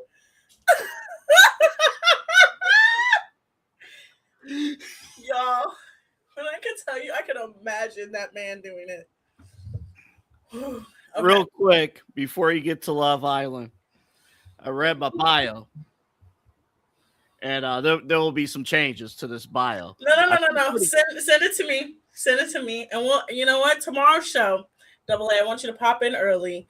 And our last segment will be completely dedicated to you and Eli and changing your bios on dating apps. Because I just want to point out, we're going to need more than 10 minutes. But we'll try it. Probably. Now, let's get into this Love Island discourse. Season 8, of course, is over. All the Islanders are back home this weekend. All of them, we've either heard from them or saw them, including our top 4. Zach has finally gone back to the UK. Kata has finally gone back to New Hampshire. Trinity's still in LA. Anaya's back in Atlanta. Carl's back in Denver. Melanie is in LA. Insincere is back in New Jersey, and somehow, some way, Kenzie and Dylan are just trouncing around this country, just doing whatever. Why am I not surprised? I don't understand. Not surprised. But today, Double A, I was offended. I had to watch this on my TV screen. I'm gonna show you what I had to watch on my TV screen. She look a hot damn mess. Beatrice. That's her? Yes. That doesn't even look like the same person. Why she got cornrows to the back with some baby hair? Yeah, that's the style of the muff. I don't know. No, she need to go. That looks like a completely different person, Autumn. Yeah, she was on the Today Show, promoting Disability Awareness Month, which I'm okay with, but she just look a hot mess. But that's not even the story of today, Double A, right? That's not even the story. Okay? Not even close to the story. Now, again, there are 2 stories that are going on right now. So, number 1, Peacock is doing their press week differently. So, what people have been accustomed to is Islanders available right out of the villa. Last year, hot mess, shit show. We all saw it. It was crazy, all right? Mm-hmm. They were all on Instagram Live, TikTok Live, posting Snapchats, asking where the plug is, going on deep. Ace's real season started when he left the villa, and Huda started. Jeez. Going to premieres, dating people from other streaming networks, and then popping up on the reunion saying, "Oh, we can't talk about it because Netflix has it embargoed." Now, because of last season's cast and their behavior and their antics, season 8's press has looked a lot different. So, only people who've done press is essentially the dumped Islanders. I think Sincere is the only one of the top 4 that has done any sort of press, anything. They released a video of Bryce today, sort of looking back on his journey and answering questions from himself that he started out with. A interviewer for, I think, Access Hollywood or Entertainment Tonight, she was asked if she was going to get the top two couples, and she said no, we requested it, but the only two she was going to get was Melanie and Kata. And a lot of people were like, what? Why? And so this is what I think is happening. I think that they're waiting I think they actually are trying to care for these people, right? Because they probably have had so much feedback over the last couple of years of like, my mental health was crazy. I couldn't adjust. Like, I didn't know how to really, really go back into normal life. So what they're probably doing is letting all the Islanders go back into normal life. Some of them are still in school. Some of them are out of school. Some of them have normal jobs. They're letting them readjust for the next couple of weeks. And hopefully Kenzie goes back to school and learn about 2020, 2030 vision. She's somehow graduated from nursing school. Oh my God, Eli, please stop. No, I can't focus on you right now. I need to focus on this. Okay. Turn the phone away. I'm disgusted with what I just saw there. I need to focus on this, okay? But I think this is what's going to happen. I think we are going to get more of the promotions closer to the reunion because it wouldn't make sense to start promoting now. Like, a lot of people are being like, oh, but when you want to promote the season, season's over. You really only need to start promotions like right before the reunion. And it is still August 31st, correct? Yes. September 2nd would be in Australia. So that just would be the air date for them. Okay. Right? That would make more sense. But it is August 31st. So this is what I think. I think they are saving, of course, both Bryce and Trinity and Carl and Anaya for like the big shows, like the Today Show, Jimmy Fallon, Watch What Happens Live. That'll probably be the week of leading up to the reunion or right after. That's what you really need to do. You don't need to promote anything right now, y'all. I don't understand this idea that you need to promote. You don't. Like, the season is over. Like, there's nothing to promote. And it's the number one show of the summer. Yeah, and there's usually a natural, like, cool down phase and stuff. Like, let it simmer. We talked about this last week. Like, I know some fans wanted the reunion to be like today, like right now. And it's like, let it cook, let it simmer a little bit. Like, it's been 6 straight weeks of show. And then like them finally coming home. And here's the thing, Autumn, and why we're still talking about it. A good chunk of these Islanders without press is still going to give you content, either them themselves or exes. Somebody's going to give you content no matter what. Yeah. Like, okay, for example, so since the moment she has got out of that villa, that girl has been on Instagram Live, she's been on TikTok Live, she's been on every podcast that will ask her. We don't need like to say, oh, this person's not promoting. Y'all, the season is being promoted. Everybody's getting wax. All right. So just relax. Now, I know what you're mentioning. I know you're mentioning my girl Trinity and her ex-boyfriend coming out and saying, yeah, this was us right before she went on the show. I want you guys to understand this. Trinity and her opening package literally said she was dealing with someone right before she came to Fiji. Yeah, so it's not really. Didn't they hook up like right before? Like, didn't they talk about this like on the show? Yeah, like they had sex like right before the show. And everybody's like, well, look, he's black. Trinity has said multiple times that she has only dated black guys. Bryce is the first and only white guy she's ever dealt with. Like, this is not like a gotcha. Like, everything is pretty much the same. And can we talk about this from a life standpoint for a second?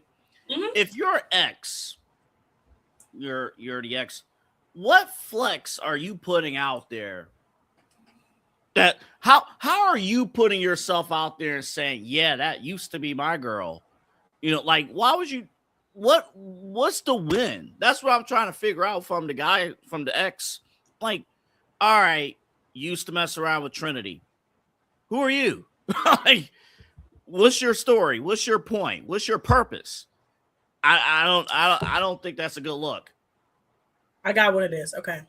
So I have to I'm thinking back deep in my Love Island brain. Okay, this actually stems from season 2 of Love Island USA, the CBS seasons. Okay, so season 2, there was a guy named Caleb on there. Caleb was partnered with Justine. Caleb and Justine went all the way and won the money. Right. Caleb and Justine then dated after the show. So the show ends in July. They break up in October. Announced the breakup in October. It comes out in December that Caleb had a whole plan, had a whole agenda, and he purposely went on the show to get famous. Not only did he go on the show to get famous, but he purposely chose to couple up with a black woman to win the show because he knew that's how he could win. Whole time he had a girlfriend who was white. So that's where the mindset comes in of like, okay, I'm gonna expose my ex because who's on Love Island because number one, like, hey, I dated this person right before you went on the show, and it's like I could see if you guys were dating and she came back and she left LA and went back to Virginia and was like calling you, right? Right. She not even doing that. Homegirl is posting her tasting matcha for the first time with Bryce. She's at dinners with the Glee cast, JC Chazé. She's probably met Paris Hilton because, I don't know if you know this, Bryce runs LA and essentially lied about his life. I thought Natalie Nunn ran LA. That's what I learned from Bad Girls Club back in the day. Bryce runs LA because apparently he's friends with Rob Stark from Game of Thrones. He's friends with JC Chazé from NSYNC. He's friends with half the Glee cast. He goes to the Elton John Oscars party every year. Like he really runs LA. And he's rich. And a lot of people are like, wait a minute. You saying that you fix garbage trucks? Maybe he owns the company. He might own the company. Yeah, I think you're right. He might own the company, and it works. But if you own the company, that's a different story. His first modeling job was literally Calvin Klein. I need to ask you one thing though, and this is just.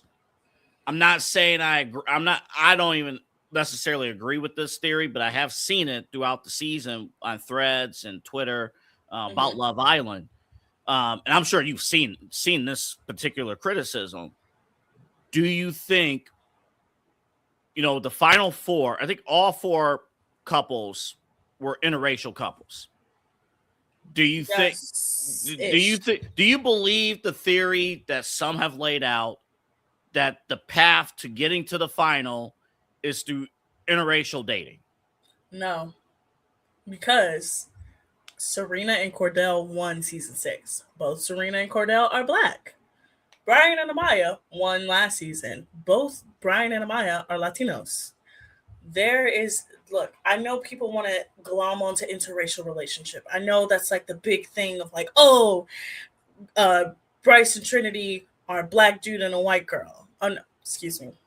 A white dude and a black girl. Yeah, Anaya and Carl is here we have this Asian dude and this black woman. Zach and Kata. Kata is biracial. Zach is English and Greek. He's European. Sincere and Melanie are both Latinos. They're Puerto Rican and Dominican, which is insane that we didn't see anybody throw hands, but it's not out of the realm. That's the whole I wasn't point. the only one who thought that, by the way. Right? Right. It's not out of, look, Love Island is Love Island. It's the whole point is you're not supposed to date your typical type. Look at everybody who tried to go for their typical type this season, right? The typical type, and it blew up in their face. Every single one of them. And then when they went outside of that, and they went for the person who they would never go for. Can you elaborate on that a little bit? What do you mean by that? Anaya and Casey. Casey was very clearly her typical type. Trinity going for Corey. Corey was very typically her type. Melanie going for Corbin. Corbin was very typically her type. Everybody who Caleb and Kenzie. Kenzie, right? Everybody that had a type it blew up in their face, right? Hell, even Kenzie and Dylan, that blew up. Yeah. Yeah. So it's not really like this is an interracial, like, y'all, please, like, it's we are in 2026. If you are still that concerned with interracial dating, please, like, go away. Yeah. There's no sense of purity, pure bloodline. I'm sorry to tell you, every single person, unfortunately, is mixed. I'm sorry to tell you. No way.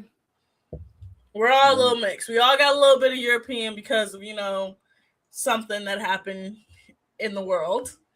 That is very horrific. And when the lights are out, we're all black. Absolutely. Yeah, that's right.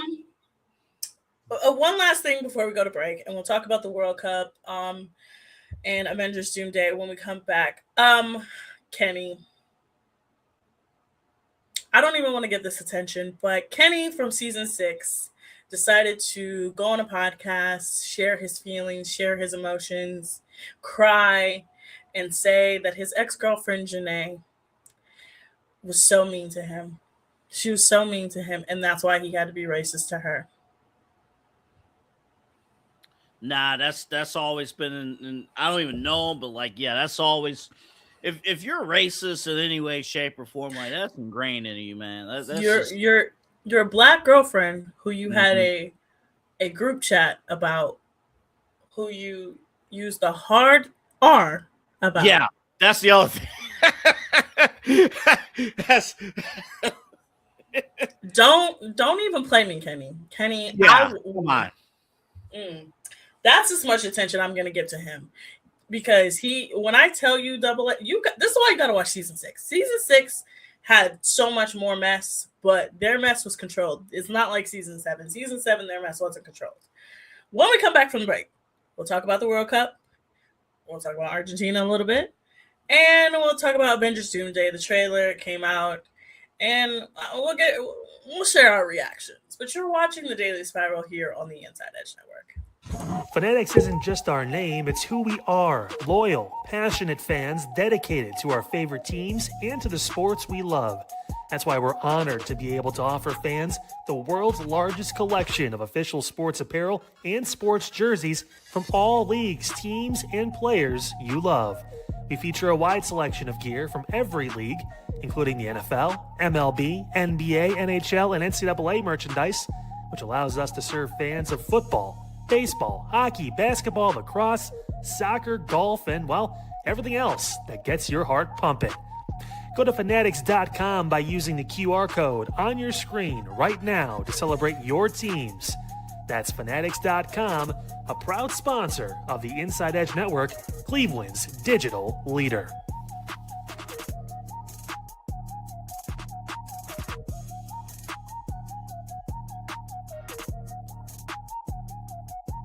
Small business owners are superheroes, but nowadays running your business means doing so inside your shop and on social media. That's why you should make Omega Video Marketing your sidekick. With a decade of content creation experience, I create dynamic, informative, and fun videos for your specific social needs that will increase brand awareness, get you more followers, and keep your social pages and websites current and fresh. I offer flexible pricing and turn times and will work with you to understand your brand and your story. All of that comes from the heart. My award-winning expertise is just the cherry on top. So let's get connected. After all, your brand is the alpha and my expertise is the omega. Discover our collection of handcrafted candles. That's right, every product is thoughtfully created in small batches free from harmful toxins for mindful everyday indulgence. Our candles are hand-poured in coconut soy wax with natural wood wicks, offering a long-lasting burn and rich fragrances. Create a cozy, safe ambiance for your home with candles from Alley Rose Fragrances. First-time customers use the promo code InsideEdge20 to receive 20% off your order. AlleyRoseFragrances.com, proud sponsor of the Inside Edge Podcast Network. Mosser Moments Photography is a husband and wife wedding photography team based in Cleveland, owned and operated by Inside Edge Network's very own Ryan Mosser and his wife Hallie. For the past 10 years, they've captured more than 100 weddings across Northeast Ohio and beyond, always working together as a true two-person team. Their style centers on authentic, emotional storytelling, documenting the real moments between two people in love and creating images that feel natural, comfortable, and true to the couple. Rooted in Northern Ohio but inspired by their travels, Ryan and Hallie bring a warm, personal approach to every wedding day. Their work blends experience, consistency, and a genuine passion for helping couples relive their best day through timeless photography. Learn more at monstermomentsphotography.com by using the QR code on your screen right now. monstermomentsphotography.com, a proud sponsor of the Inside Edge Network, Cleveland's digital leader.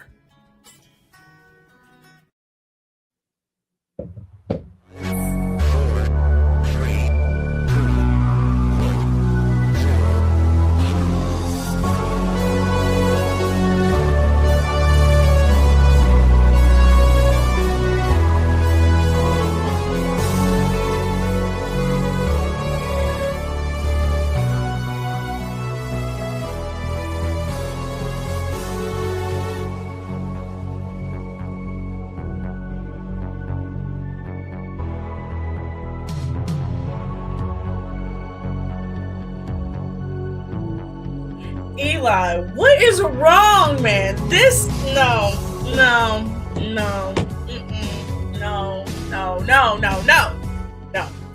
This is for tomorrow's show. No, I will thoroughly dissect it, and I will give you notes tomorrow.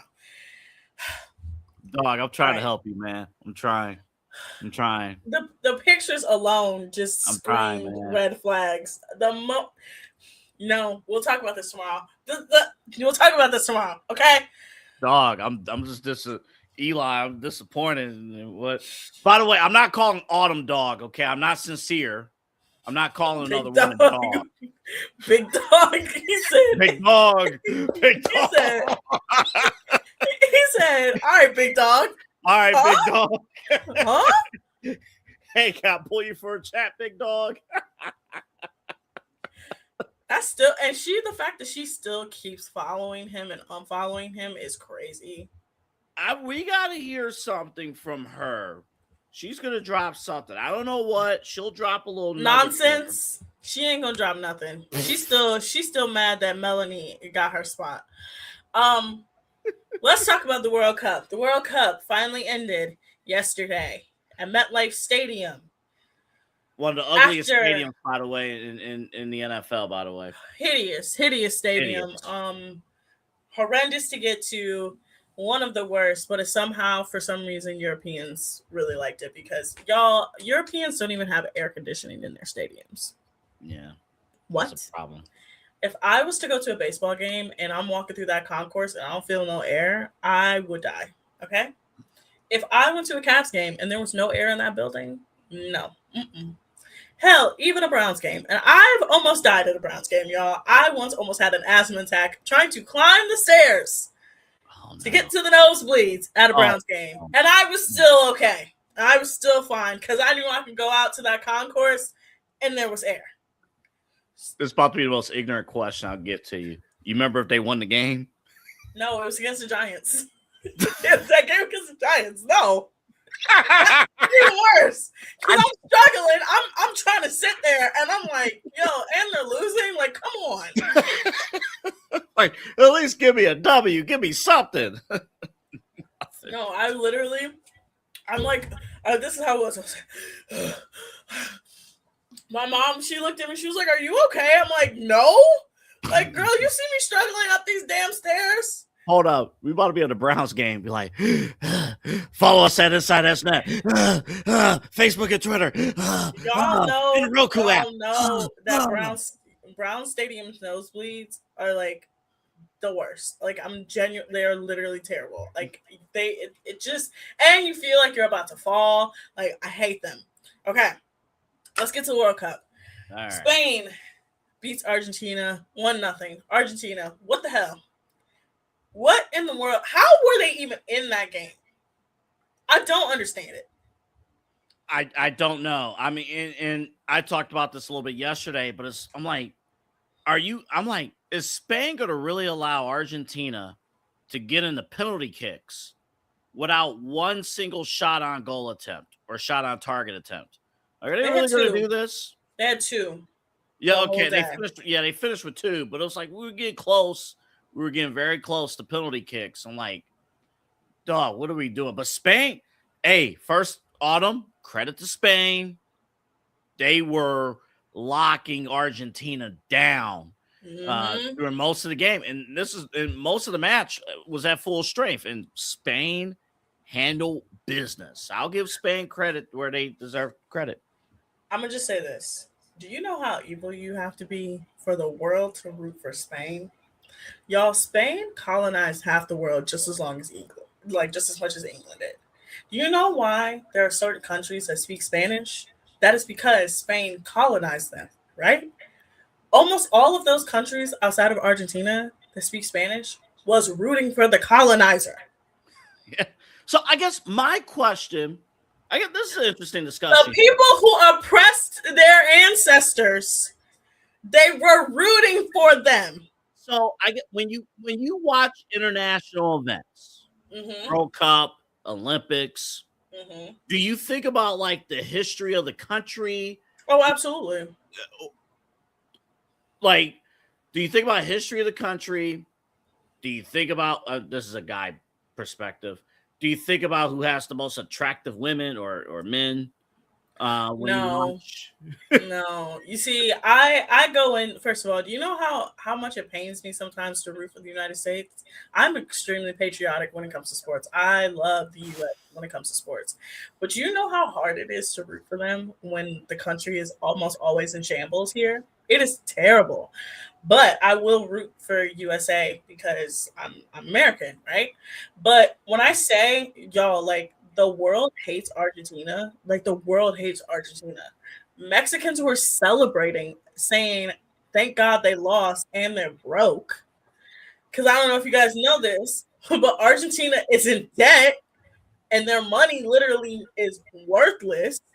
Like, you got Mexico celebrating. You got, like, when I say the people who were colonized by Spain, the countries, were all rooting for Spain.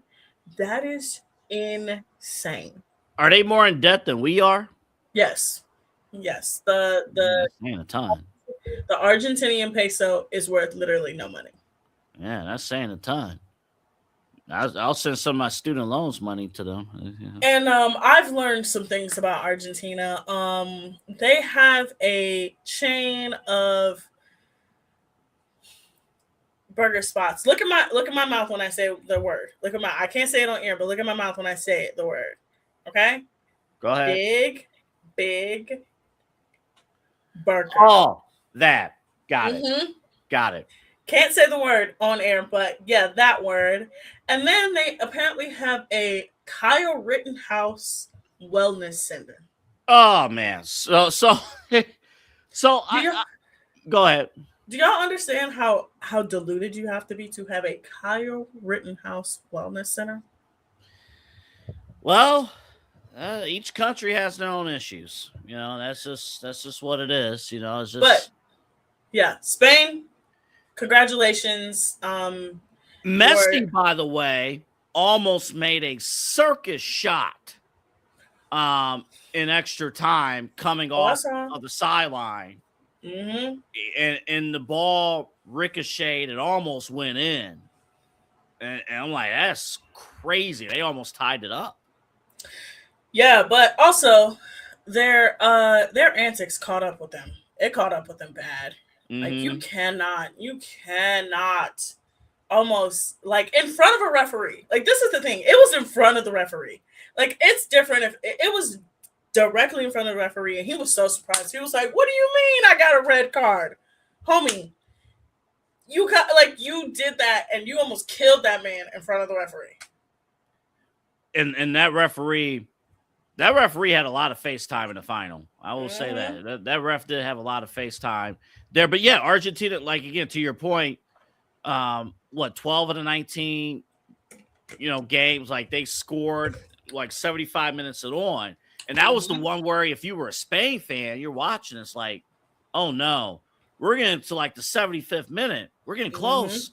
And they haven't scored. Like, they're locking Argentina down. Most of the match is happening on one side of the field. And Spain can't score. I mean Argentina slowly. They kept scoring. but they kept calling it back. They kept calling it offsides. They kept using VAR. Spain should have been up by a lot in that game. But you have to think about this also. Think about most of Argentina's wins. They came from when they were down and they were way behind. Remember, they were down 2-0 to Egypt and somehow won 3-2. They were down 1-0 to England most of that game, and they came back and beat them 2-1. Like, all of their wins, even Cape Verde should have won that game. And somehow, some way, Argentina finds a way. But I'm so glad that they lost. Halftime show. Madonna opened it. The Muppets were part of it. BTS killed it. Justin Bieber was there. Ted Lasso was there. And Shakira closed it. And Shakira has one of the craziest deals with FIFA because she's at every World Cup, and I don't understand. Right? They love her. But what did you think of the halftime show? Who was your favorite part? It was fine. I mean, I was happy to see Justin Bieber, to be perfectly honest. I mean, obviously, you know, she handled business and stuff, but it was like, I haven't seen Justin Bieber perform in a long time for whatever reason. He's not very good anymore. I know, but I don't know if he's going through some things. Has been going through some things. I've heard. I don't know. But I'm happy that he was out there performing. I'm watching this. I'm like, this is pretty cool. I mean, I thought it was a great production. I know Dana White hated it, but absolutely, 100%. But I thought it was a nice production. It was something that I wasn't, really expected. It was fine. Double A, I'm just gonna tell you something. Justin Bieber really likes to ski. Maybe. I mean, again, I'm really not gonna. Skiing. Yeah, I mean, I'm not gonna. Bieber can do whatever the hell he wants there. He likes skiing them slopes. So honestly, I'm kind of glad the World Cup is over. At the end, I kind of got bored because Argentina just ruined it for everybody. It was fun up until then, for real. Everything. I enjoyed Norway. I enjoyed Scotland. I enjoyed Cape Verde. Everything was fine until Argentina got in the mix. Now, to the real story before we switch over to your crack show, Double A. Let's talk about Doomsday. The official poster for Avengers Doomsday, releasing December 18th, 2026, is out. Tickets are now on sale. My brother is 100% going to ask me to get them. If you also don't know, Avengers Endgame is being re-released in theaters. And during the re-release, they will apparently have a new opening, bonus footage, and a scene that leads directly into Avengers Doomsday. What did you think of the trailer? I like what I saw. I mean, look, Marvel right now, I don't know. For lately, it hasn't been hitting for me. Like lately, it's not like I'm not gonna watch, but I'm like, I need this to like really, really hit. Like you gotta hold my attention for 3 hours here, or 2 hours and 45. How long this is? It's almost 3 hours. I know, and they gotta hold my attention, but I need Marvel to really, really hit. I know Kyle earlier was talking about Spider-Man, and I know that's out the end of the month, correct? Yes, it's out July 31st. I will be a little late on air that day. I will be going to see it Friday night instead of Thursday night because my brother decided to want to become a cop, and now he has a 9 to 5. So there you go. We can't go Thursday night because he has to get up in the morning. Ugh. There you gross. Go. But no, I'm intrigued. I am intrigued. I am embarrassed. There is one Avengers story that I am embarrassed about, but we're short on time to get into it.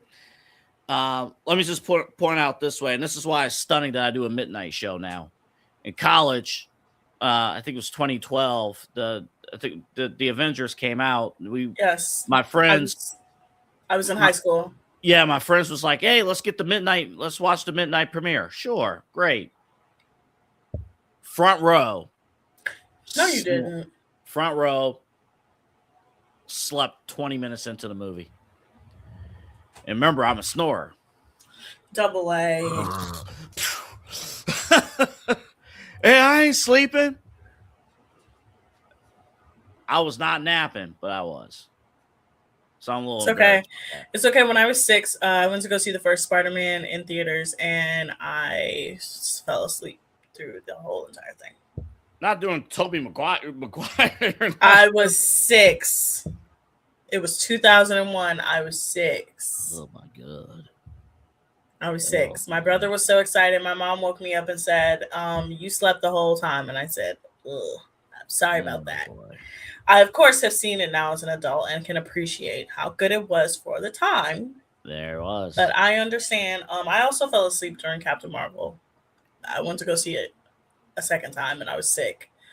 And I fell asleep, and my friends were like, you were asleep. And I'm like, I already saw it, so I'm okay. Man.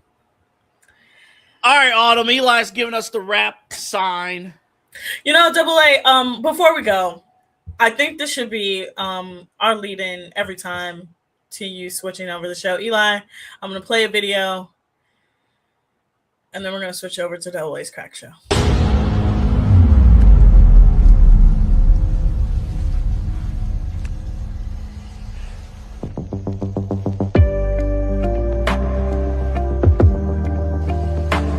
That shit empty.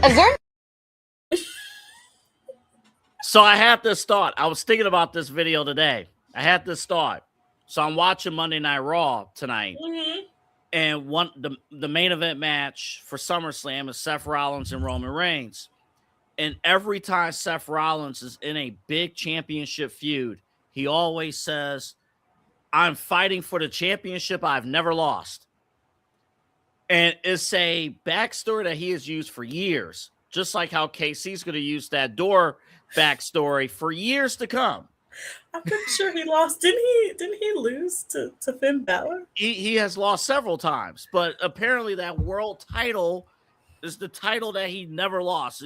He's been injured like 3 or 4 times. So after a while, sure, you never lost the title.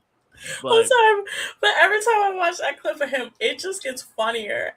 Because the other day I watched the full thing for the first time since that night. Yo, Ariana was like, so your door's empty? He's like, yeah, it is empty. She was like, how do you feel? I'm like, Yeah. Ariana, please. yeah, so again, they're gonna have to do a bit on the reunion that like you're gonna have to walk through a door and see Absolutely, 100%.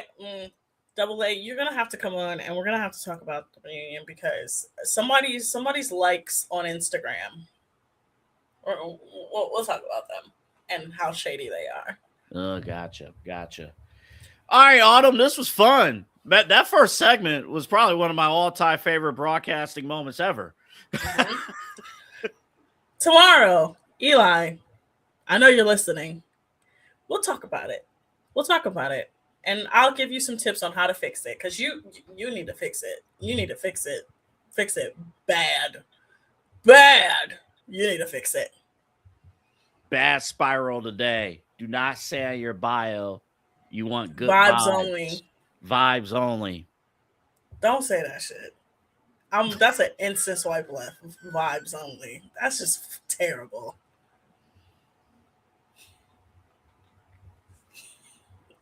So take it out of your bio, Double A. Go ahead, say goodnight. I will see you guys tomorrow on the Daily Spiral. Eli, we will fix your dating profile. I will also share a message that I got from a man on a dating profile. Can we look at your profile? Yes, we'll look at mine too. Absolutely, 100%. There we go. I'll offer mine up. It's okay. Equal. Double A, I've literally been on the news about how bad my dating life is. What can I do? What else can I do? That was years ago. This is 2026. It wasn't that long ago. It was 2022. It was 20. No, actually, it wasn't 2022. That's a long time. A lot has happened. It was 3 years ago that I was on that. All right. Say goodnight. Peace out, y'all. I'll see you tomorrow.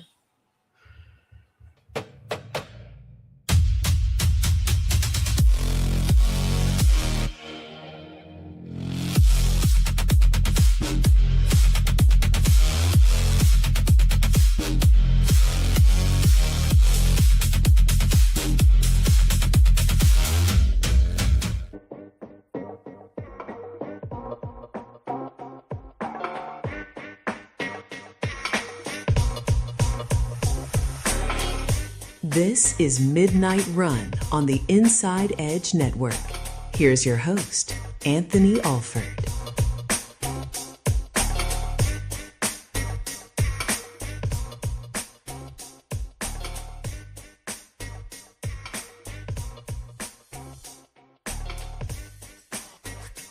And welcome to Midnight Run here on the Inside Edge Network on this July 21st, 2026. Glad to have you here with us.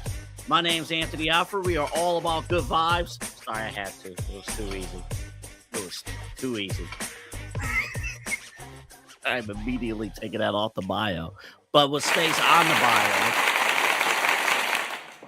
I learn something new every single day. But what stays on the bio is joining us here. And we are live on the Inside Edge Network across all social media platforms at Inside Edge Net. That's where you can find us. Like, subscribe across our social media platforms. We want to welcome, by the way, those of you joining us live on Instagram. And a little inside baseball, I was expecting Instagram to cut off after an hour. We're in hour number 3. It's still rolling. It's a miracle. It is a miracle. It won't happen tomorrow. But today is happening. But we're on all those social media platforms: Facebook, Instagram, Twitter, TikTok, YouTube, InsideEdgeNetwork.com. You get all of our information, maybe soon our dating profiles, and also our Roku app, Inside Edge Network. Take us on the go or watch us from the comfort of your couch, which for me is right over there. You can watch us right here on the Inside Edge Network. Great to have you guys along. I'm so excited to be here with you until 1 a.m. as we are here 5 days a week. Now, this week's a little bit different. This might be a full 7-day week for me because, we have main event on, last night. We do it every Sunday, myself, Eli, and Rob. We have this show Monday through Friday at midnight. And then Saturday's a big day. I'm very excited about Saturday. And this is where I'm going to bring in my guy who's back, our producer, Eli Moon, because this is his event. My bro, my buddy. I'm so excited. Let's bring Eli in. Hello. Because Eli is back, and this weekend is his second annual Moon Bash. Yeah. Now, Eli, you want to tell the people what Moon Bash is about? Yeah, I'd love to, Double. I appreciate it. Yeah, so Moon Bash is something I created last year. I was sitting down just thinking about, man, there's so many festivals that go on in Ohio, especially during this time of year. You have festivals where people go out to the country of Ohio, not that country of our state, but, the country, and go out to these, like, big, campgrounds and whatnot. And some people can't really do that, if they're an hour, 2-hour trek and they have tough times getting, the fam, whatever. So I thought, why not bring a festival to Cleveland? So last year I did Moon Bash, the first ever annual, or I guess the first ever Moon Bash, and we ran it. I had 26 artists on, 26 or 28, I missed by 2. But it's like 26 artists, and I had 2 stages, one running in the evening, one running all day. Well, this year we've come back. We've done Moon Bash. It's second annual at Brothers Lounge. Again, they hosted last year, hosted again there on 11609 Detroit Avenue in Cleveland, Ohio, or Lakewood, whatever if you're splitting hairs. But just think West 117th in Detroit. Yes, absolutely. Double. In that Good area. Point. Absolutely. So this year, I guess I lost my marbles a little bit, and I decided, why not go bigger, right? And this is amazing for the community. We've been working on the number. It looks like it is centered in on 51 artists. We'll cross the stage, multiple stages. We have both stages, the front stage of the wine bar, however you call it, at Brothers Lounge. That'll be from 12 p.m. to 12 a.m. And then we'll have artists in the concert hall, the backstage, from 12 p.m. to 12 a.m. We'll have the patio going from about 1 p.m. to 8 p.m., both patios. There's 2 patios. We'll be having all that going on. Great food, great drinks, all that great stuff at Brothers Lounge. They have a kitchen, a lot of great vibes. Also, at Moon Bash is going to be the Inside Edge Network. I've been sitting here talking with Double A for really since the year started. Once we kind of really started kind of putting that second level into Moon Bash into, okay, let's start figuring out what we want it to look like entirely. We got most of the lineup. Let's start looking at it. And I decided with Double A, I said, hey, this makes all the sense in the world. Let's get out into the community. We're all about community. Our pillars here at the Inside Edge Network: sports, entertainment, mental health conversations, and of course, mental health. Just having that that big thing here, those pillars, and that's what it's going to be. Community. That's what it all shapes around. Those pillars create community, and that's why we want to be out there. We've been talking about this for months, and we're excited to announce tonight Yeah, if you saw Double A's social media posts, a bunch of your favorites from the Inside Edge Network, Double A, Papa Moon, Kyle Cornell, Chad Bryan will be there. So many of your favorites, maybe a few more to be confirmed, but pretty much the entire network is going to be there. I'll be there running around like a chicken with my head cut off, making sure everything's going cool, and I'll be on from time to time. But yes, if you want to hear all your great takes from Double A, from Papa Moon, from Kyle, from Chad, you're going to get all that. From 1 p.m. to 8 p.m. will be a 7-hour continuous stream. We got our 3-hour phenomenon here to the one stream. We're going to have a 7-hour phenomenon on Saturday. It's going to be real cool. The Inside Edge Network, if you're going to be at the event on Saturday and you're wondering, well, where are the guys? I want to go say what's up to them in person. And if I don't catch them at the, grabbing some food or whatever, where am I going to see them? They're going to be positioned in the front stage. Double A and I have talked about it. If it isn't super hot, we might pivot. But right now the goal is front stage. There's a little back area. Pretty much in the back of the venue, stage up front. So we're going to put them so we're not meshing sounds, but where they're in the mix of everything. It's real easy. You just walk through the door. You can come right to the back. You say Inside Edge Network. We're going to be positioned almost like the broadcast team. So it's going to be real cool, Double A. That's my long-winded rant, but I'm excited. I'm big on community. Everything I do with the collective Lahele and obviously here on the Inside Edge Network is all about community and taking care of what's important, which is getting the voice out, not only on our favorite athletes and everything like that, our favorite sport, pop culture stars, but the stars of today and tomorrow that live right here in the city. It's going to be exciting. We cannot wait. And Moon Bash was spectacular last year. It's going to be even bigger this year. And now this year, we're adding the broadcasting element to it. I'm excited. I get to work with Papa Moon. Yeah, I get to work with your dad. I'm not gonna hold you. I am so excited for Saturday. Yeah, he's excited, man. He's been telling me, he's like, does Double A want me to know the stats and everything? Because I'm more the conversation guy. I kind of he's like, look, I told him, I said, Double A's gonna do, what he's gonna be in your wheelhouse, man. We're gonna make sure some Papa Moon fun conversations happen, and they will grill you and make sure you know the 2004 stats of the Cleveland Indians at the time. No, I mean, it's gonna be a lot of fun, man. And the whole weekend's so cool, Double A. Obviously, we'll be there Saturday. I'm gonna post up remote from Brothers Lounge on Sunday because we have day 2 of Moon Bash. Crazy Brothers Lounge. I appreciate them so much in the community. We're having a DJ night. And it's not official yet. Stay tuned on my social media and Double A. Stay tuned on the Inside Edge Net. We'll actually announce and share some more details on Moon Bash. There's a very big name in the city. If you're in Cleveland, there's a very, very big name in the city and the DJ side that is going to be there, headlining that day 2 at Moon Bash, day 2 at Brothers Lounge. So it's going to be awesome. And I'll be posting up for main event, so you'll probably see me in one of the back patio areas just doing the main event for a few hours while that's going on. But yes, busy weekend. Super excited, Double A. Should be very exciting. Again, our coverage here on the network, 1 p.m. But Moon Bash in general, the doors open at 12, and it's 12 until midnight. And again, Eli, if you've never seen Eli perform, it's a treat. You got to check him out.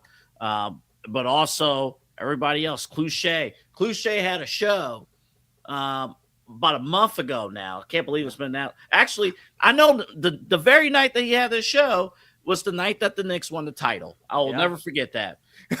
I'll never forget when the show was wrapping up, we were tearing down and stuff, and we looked at our phones like, oh, the Knicks won the title. Jalen Brunson had 45 points in a closeout game. I'll never forget that, Eli. Yeah, it was so funny, and I told Cliche, and he's on stage, and he's like, dude, I don't give a shit. We just dropped one of the hottest EPs, if not the hottest EP of the summer, bro. Like, whatever. They can have their day tomorrow. But no, dude, it's cool, man. And obviously, I'm going to hand it back to you here. I just will say, first off, and Double A highlighted it very well in his social media post yesterday, and you see it, on Twitter, but check him out on Instagram as well, talking about, this is today's stars. A lot of these, guys and girls have been prominent in Cleveland wherever they've been. The who's who of today and tomorrow. I'm real big on giving people an opportunity that have never touched the stage before or haven't done it in 2-3 years, but I know they are so talented. I believe in them, and that's what we're about here. So I'm excited for that. Also, Double A, we got Michigan. I know sometimes we beef with Michigan, but we do have Michigan artists coming down as well. I have my guy coming from New York, so I have Macaulay Rock from Detroit, Michigan, coming in with Dima So Fly, and I have Debonair, my guy, from New York. He's coming in from New York, and he's gonna get here in Cleveland, and so we'll have a few out-of-staters here as well, and I can't wait. I just can't wait. And the reason why we're doing a network broadcast on top of supporting Eli and Moon Bash, hopefully we're going to be able to interview some of the artists either before or after they perform. At some point, they're going to join myself, Papa Moon, and the Inside Edge Network staff. It's going to be a great night. we cannot wait. And Eli, we will talk more about Moon Bash throughout the week. Let's talk about tomorrow's stars today, or yesterday's stars today. Shedeur Sanders and Deshaun Watson. I'm out of here. They're best friends. They're buddies. They love the good vibes. No, I know a lot of people criticize us, and you come at me, and it's perfectly fine. I'll take it. I'm a grown man. After hearing my Tinder profile suck, I don't want to hear it. I care less what you say. But I will be positive here with the Browns. Shedeur Sanders hosted a youth camp over the weekend. Tons and tons of kids. It was at Brooklyn High School. Tons of kids. I believe 300 plus kids were a part of this camp. And then afterwards, again, throughout the weekend, he's hanging out with various Brown superstars. And one of those guys is Deshaun Watson. And it's been well documented at this point that these two, despite being in a quarterback battle, they're building each other up. And I have nothing but respect for that. Nothing but love, nothing but respect for that. I think we got to be fair here, even myself, us as a network, when we talk about mental health, that part of that conversation does go to the professional athletes. It does go to the players. And imagine going for the same job. Because again, all of us have been a part of a world where you're competing for the same jobs. People you respect, people you love, people that you're locked in, you're bros with, or colleagues. You might be going for the same job. But you can't look at the other person and say, I can't stand this dude. I can't stand him. And I'll go back on my word, because a few months ago, I did say, wait a minute, why is Shedeur being super, super nice to Deshaun Watson? Why is Deshaun being super, super nice to Shedeur Sanders? Where's the competitive spirit? I am seeing the competitive spirit. I am seeing it. But the best way for a team that, let's be real, a team that hasn't won a ton of games, that's looking for good vibes, looking for a positive, reinforcing locker room, if you're talking about having all hands on deck, maybe it is for the best that Shedeur Sanders and Deshaun Watson are bros. The brotherhood is there. If nothing else, and I heard Kyle Cornell talked about this earlier today on Filter. I thought this was very interesting, what he said. I mean, it's better if you're building each other up, because one of them has to start. One of them has to start in week one. One of them has to start, throughout the season. So, I mean, think of it like this. I remember years and years ago, Brett Favre and Aaron Rodgers, that whole QB room. And Brett Favre was documented and saying, I'm not here to be friends with my backup, with Aaron Rodgers. I'm not here to make him better. It's the old saying of, you got to watch me perform in order to be better. Take this as a positive, Browns fans, and everyone who might be anti-Browns, but you love Cleveland sports. You have two guys, I'll say it, leaders of that locker room right now, that are building each other up, and you can only improve and get better by, Deshaun passing his knowledge to Shedeur, and then kind of vice versa, kind of how they're interacting in the league and things like that. And here's the other thing. We've been trying to poke holes. I haven't. Eli hasn't. But others, other anti-Shedeur Sanders fans have tried to poke holes into why Shedeur Sanders doesn't have the right temperament to succeed in the NFL. And every time you may think, oh, he's laughing his way through an answer, and maybe he's not mature and things like that. On the field, it's been okay. It's been fine. And you have not heard a peep off the field about any off the field issues with Shedeur. Deshaun Watson is the complete 180, right? It's a complete 180. But at this stage right now in 2026, And we talked about it here. And I will, again, piggyback off of what Kyle said earlier. I know Deshaun Watson has gone through a ton of things off the field. Off the field. A ton of things, has led to settlements and things like that. To this point, he has served his punishment. He served his punishment. Now, if on the field he's not good, I have strong opinions about whether or not he's going to look good on the field or not. That's irrelevant to this particular conversation. Character building. This locker room, this Browns locker room, the number one thing that this locker room needs, they need strong characters. There's character building. They need confident guys. They need guys who are positive reinforcement. They need these things. I think that's important. Especially, and you got to remember, we're coming off of a locker room that was led by Kevin Stefanski. Kevin Stefanski, no disrespect to Stefanski, but the way that locker room operated, you were not really allowed to show emotion at all. Oh, everything's even keel. No, humans don't operate that way. Humans do not operate that way. So, listen, I like that Shedeur and Deshaun, they're building each other up, working together. Listen, as a Browns fan, somebody has to win that starting job. Somebody has to win it. And you would much rather have two quarterbacks competing at their absolute best, maximum knowledge of the playbook, maximum effort, maximum knowledge of where everybody needs to go, how, progressions and things like that. And then you let it settle when the pads are on. One-on-one, who's the better man? But you rather for that to happen with both guys at full strength, health-wise, spiritually, and up here, upstairs. They're mine.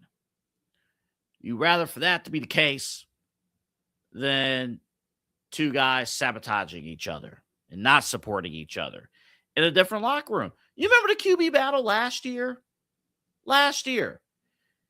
And even if you didn't, just pop in Netflix quarterbacks on Netflix. Joe Flacco talking about Shedeur wearing a visor in practice? And again, I'm not here to make anybody out to be a bad guy, but last year, you have 4 different quarterbacks, 4 different visions, 4 different personalities in an unclear quarterback battle. Very unclear.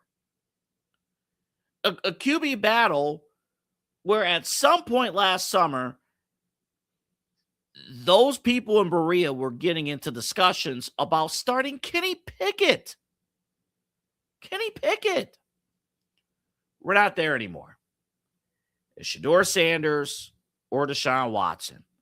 Somebody has to win that starting job, and you rather for both of those guys to elevate themselves. And here's the other truth about sports today, and it frustrates us as fans. It really frustrates us as fans. It actually really frustrates us because of what's going on with the LeBron situation, too. This is where it ties in. Players are more loyal to each other than their fan bases. That's the honest truth. A win for Deshaun and Shedeur themselves individually is both of those guys eating with the understanding that if one is not eating here, at least they're prepped to start somewhere else. Case in point, I don't think this will happen, but I'm laying it out there because it is a possibility. If Deshaun Watson is the starter, chances of Shedeur seeing the field in a crazy world where Deshaun Watson actually does well, just follow my lead here, folks. Shedeur's not going to see the field.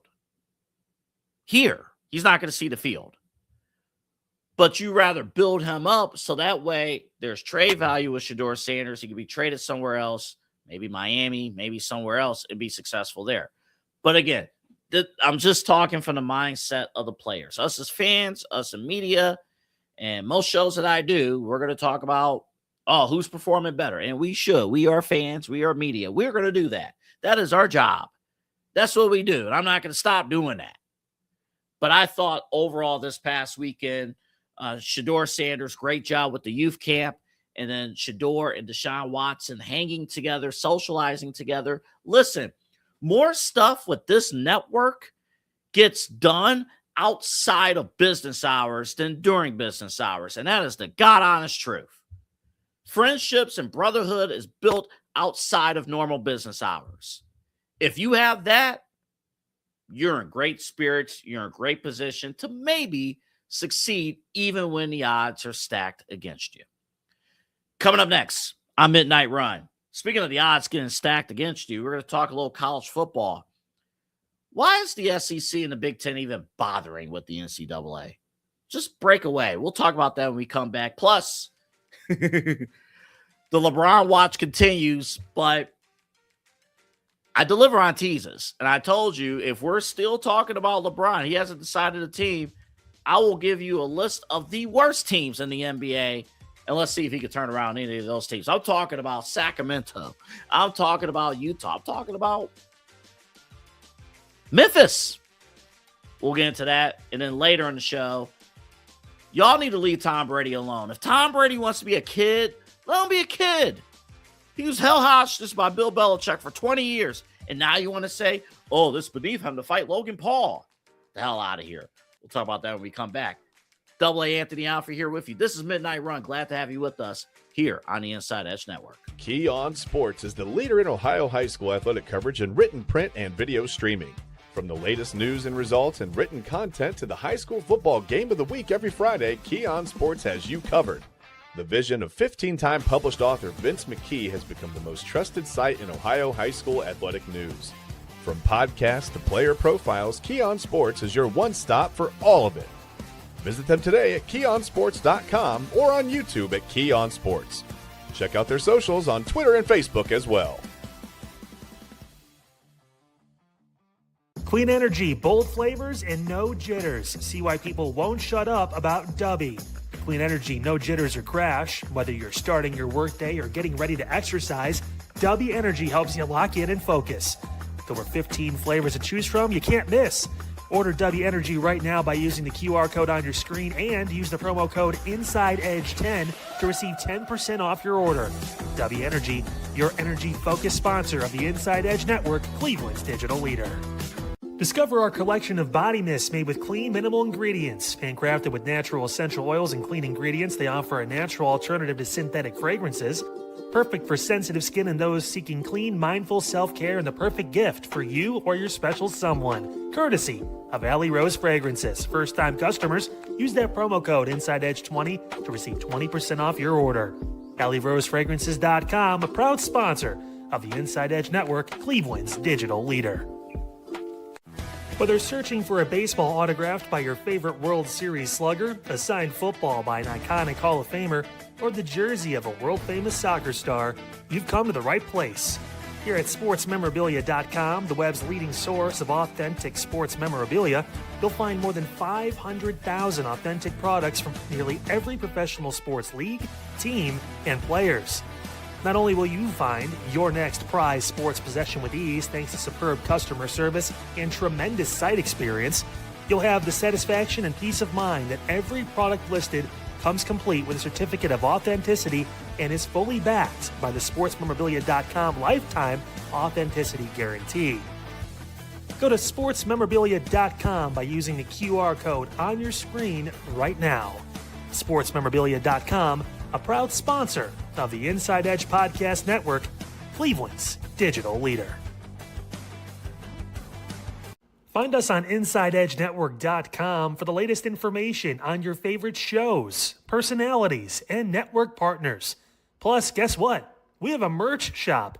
That's right, we have network polos, t-shirts, champion jackets, hats, and bottles. Rep the network. Every purchase supports independent sports and entertainment media. Use the QR code on your screen right now to check out InsideEdgeNetwork.com. That's InsideEdgeNetwork.com.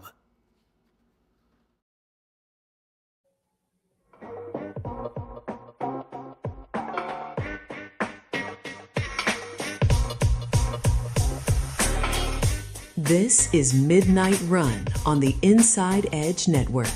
Here's your host, Anthony Alford.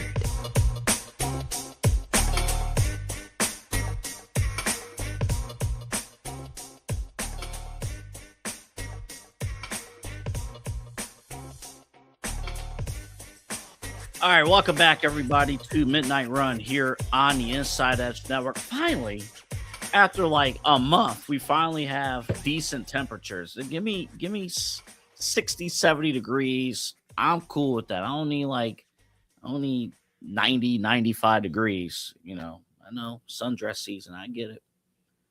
Okay, never mind. I won't turn down sundress season. No, but welcome back. Welcome back to the show. Let's quickly talk college football, because anytime we talk college football before August, that means some trouble is going down between the conferences. Let's go to this report from ESPN. Take a look. All right, Heather, what are you hearing about whether or not it's realistic for the SEC to break away from the NCAA in the near future? Oh, it's very real, and this is something that has been going on for months, because SEC presidents and chancellors have been talking about this since about February, when they met in Nashville to talk about options of self-governance if they cannot get federal legislation. I mean, that's where the conversations are. And you can look at the Big 12 and the Texas Tech incident with Brendan Sorsby as an example of what this means. Because when you're talking about breaking away from the NCAA, you're talking about making and enforcing your own rules. In that case, the NCAA wasn't able to enforce its own rules on gambling. So the SEC, and Greg Sankey will tell you, we already do make some of our rules and enforce them, but if they can't get help from the federal government, get some antitrust protection so that every time they try to make a rule, the NCAA, they don't get turned around and somebody sues them for it. That's what these conversations are about. So, and that's courtesy of ESPN. That's good stuff there. That's a great report. I want everybody to understand, and in this conversation, this is not 1986. This is not 1996. This is not even 2021. It's 2026. In what world does the SEC, and I'm going to lump in the Big Ten, because I think this has to be done. I think this has to be done together. I don't think the SEC alone could break away. But, and I'm going to say something here real quick, that if this did go down, this would hurt schools like, I'm an alum of Bowling Green State University, BGSU. Nobody calls BG Bowling Green State University, or Bowling Green State. Nobody calls it that. It's BG, or BGSU. That's the corporate name. It would hurt us because we may or may not have games scheduled against Big Ten or a big conference opponent. But I'm like, what benefit does the Big Ten and the SEC have with being a part of the NCAA in the first place? In 2026, there is no benefit. And the reporter brought up Brandon Sorsby, which was the top story of the month of June besides the NBA Finals. I'm like, how did that story go south? Wasn't the NCAA's job to enforce gambling, to enforce these things? And they failed to do so. To the point where, school officials had to look at Sorsby and say, dude, SEC is threatening to not schedule us. Big 10, Big 12, they're threatening to not schedule us. You need to go to the NFL. And then, of course, the NFL went back and said that, well, you only went to the NFL because you were in trouble in college, so it's no supplemental draft for you. Essentially, they ruined that kid's football. I mean, not they. Sorsby's actions did it, but that kid's NFL career is DOA, dead on arrival. It ain't happening. He's not playing a single snap in the NFL because you cannot miss a full year of competitive football and suddenly be ready to go for the league in 2027, especially in a loaded quarterback draft class. Brandon Sorsby NFL career is DOA, dead on arrival, done. And a lot of that's, and part of it's because of the NCAA not enforcing rules. You got coaches looking and saying, man, after all this, how do we teach our kids how to gamble? How do we teach our kids how to legally break rules? Get out. Get out. If the SEC and the Big Ten became one powerful super conference, and the entire schedule, the entire football schedule was just Big Ten and SEC competition, everybody else in college football is done. Oh, and then Notre Dame joins. We'll leave room for Notre Dame. And then if you're in the Big 12, ACC, those schools, you got to make a choice. You got to make a choice.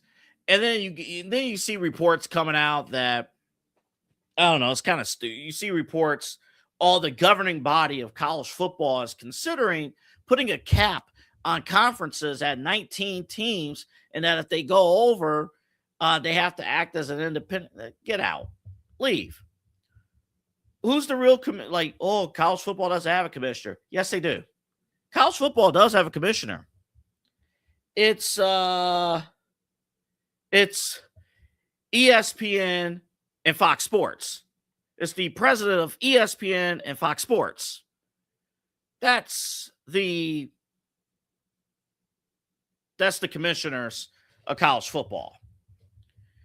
And I bet you know what? If a football schedule completely was laid out of SEC and Big Ten competition, that's that.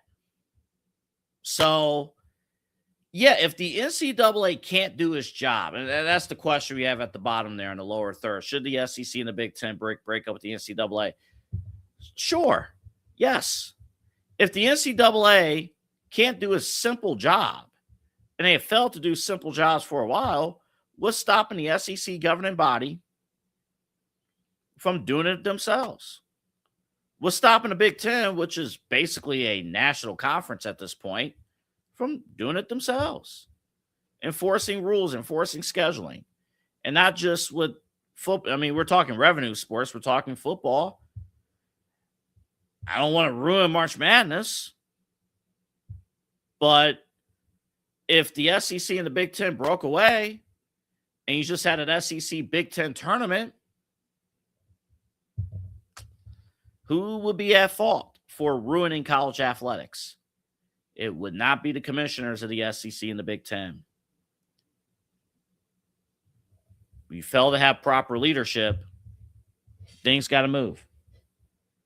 And it is what it is. All right, we'll take a quick break. When we come back, LeBron saying, F your time, F your time, F your couch. I'm going to give you some teams that LeBron could go to. But we've all dissected. We've seen the reports. It's either the Cavs, Sixers, or Miami. Let's have some fun. It's almost 1 a.m. Let's talk about Utah. Let's talk about Memphis. What if he joined a team in which one of the key players on the team is the son of one of LeBron's most famous teammates early on? We got that coming up. Plus, I'm excited to talk about Tom. I cannot believe I'm saying this. Tom Brady might be in our rundown, the Side Hustle Wrestling podcast. He might be in the rundown. Dare I say. But the higher government of football saying, Tom Brady, this is beneath you. How could you? Why not? Talk about that next. It's Midnight Run here on the Inside Edge Network. Anthony Alford here with you. Back. Fanatics isn't just our name, it's who we are. Loyal, passionate fans dedicated to our favorite teams and to the sports we love. That's why we're honored to be able to offer fans the world's largest collection of official sports apparel and sports jerseys from all leagues, teams, and players you love. We feature a wide selection of gear from every league, including the NFL, MLB, NBA, NHL, and NCAA merchandise, which allows us to serve fans of football, baseball, hockey, basketball, lacrosse, soccer, golf, and, well, everything else that gets your heart pumping. Go to fanatics.com by using the QR code on your screen right now to celebrate your teams. That's fanatics.com, a proud sponsor of the Inside Edge Network, Cleveland's digital leader.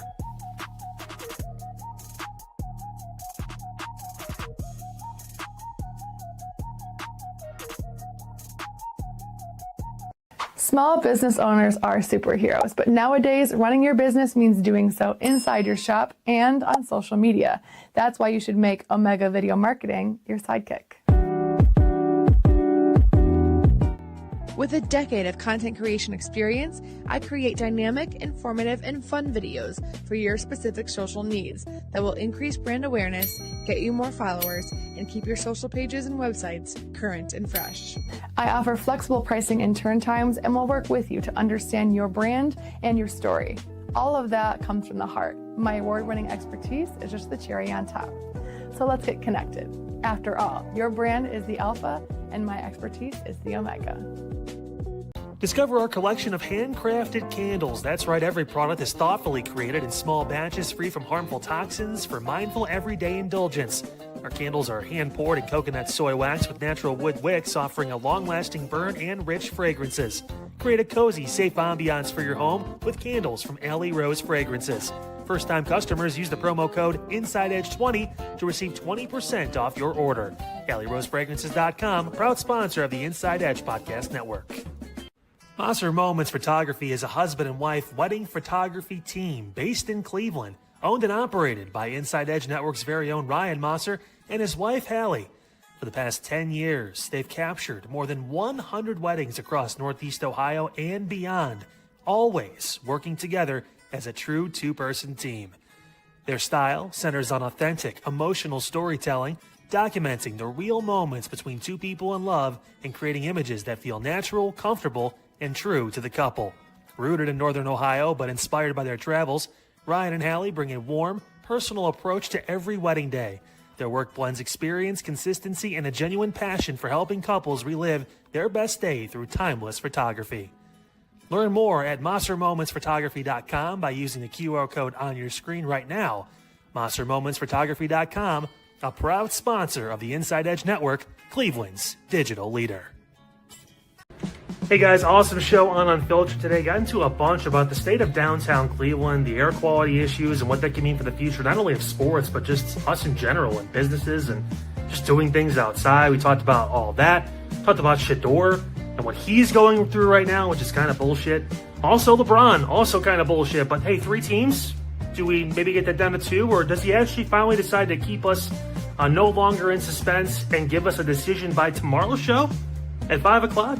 If he does, we'll have reaction right here on Unfiltered, all on the Inside Edge Network. That's right, I will see you tomorrow, 5 p.m., right here.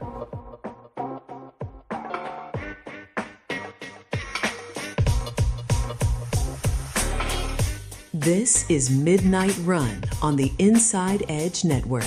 Here's your host, Anthony Alford.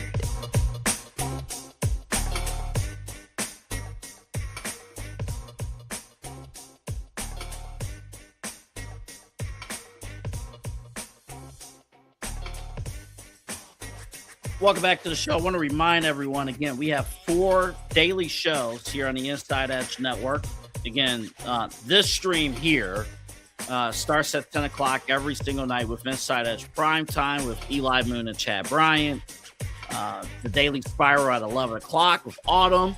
And then my show, Midnight Run, at midnight here on the Inside Edge Network. But don't forget, 5 o'clock, Monday through Friday, Unfiltered with Kyle Cornell. Latest news, community stories, sports, news talk sports. He has you covered. He had an interesting story earlier today about, Heinen's and some of the businesses leaving downtown Cleveland. What is the attraction of downtown Cleveland? I remember actually going to that Heinen's when I was working in downtown. First off, that Heinen's actually does have a special place in my heart, the downtown Heinen's.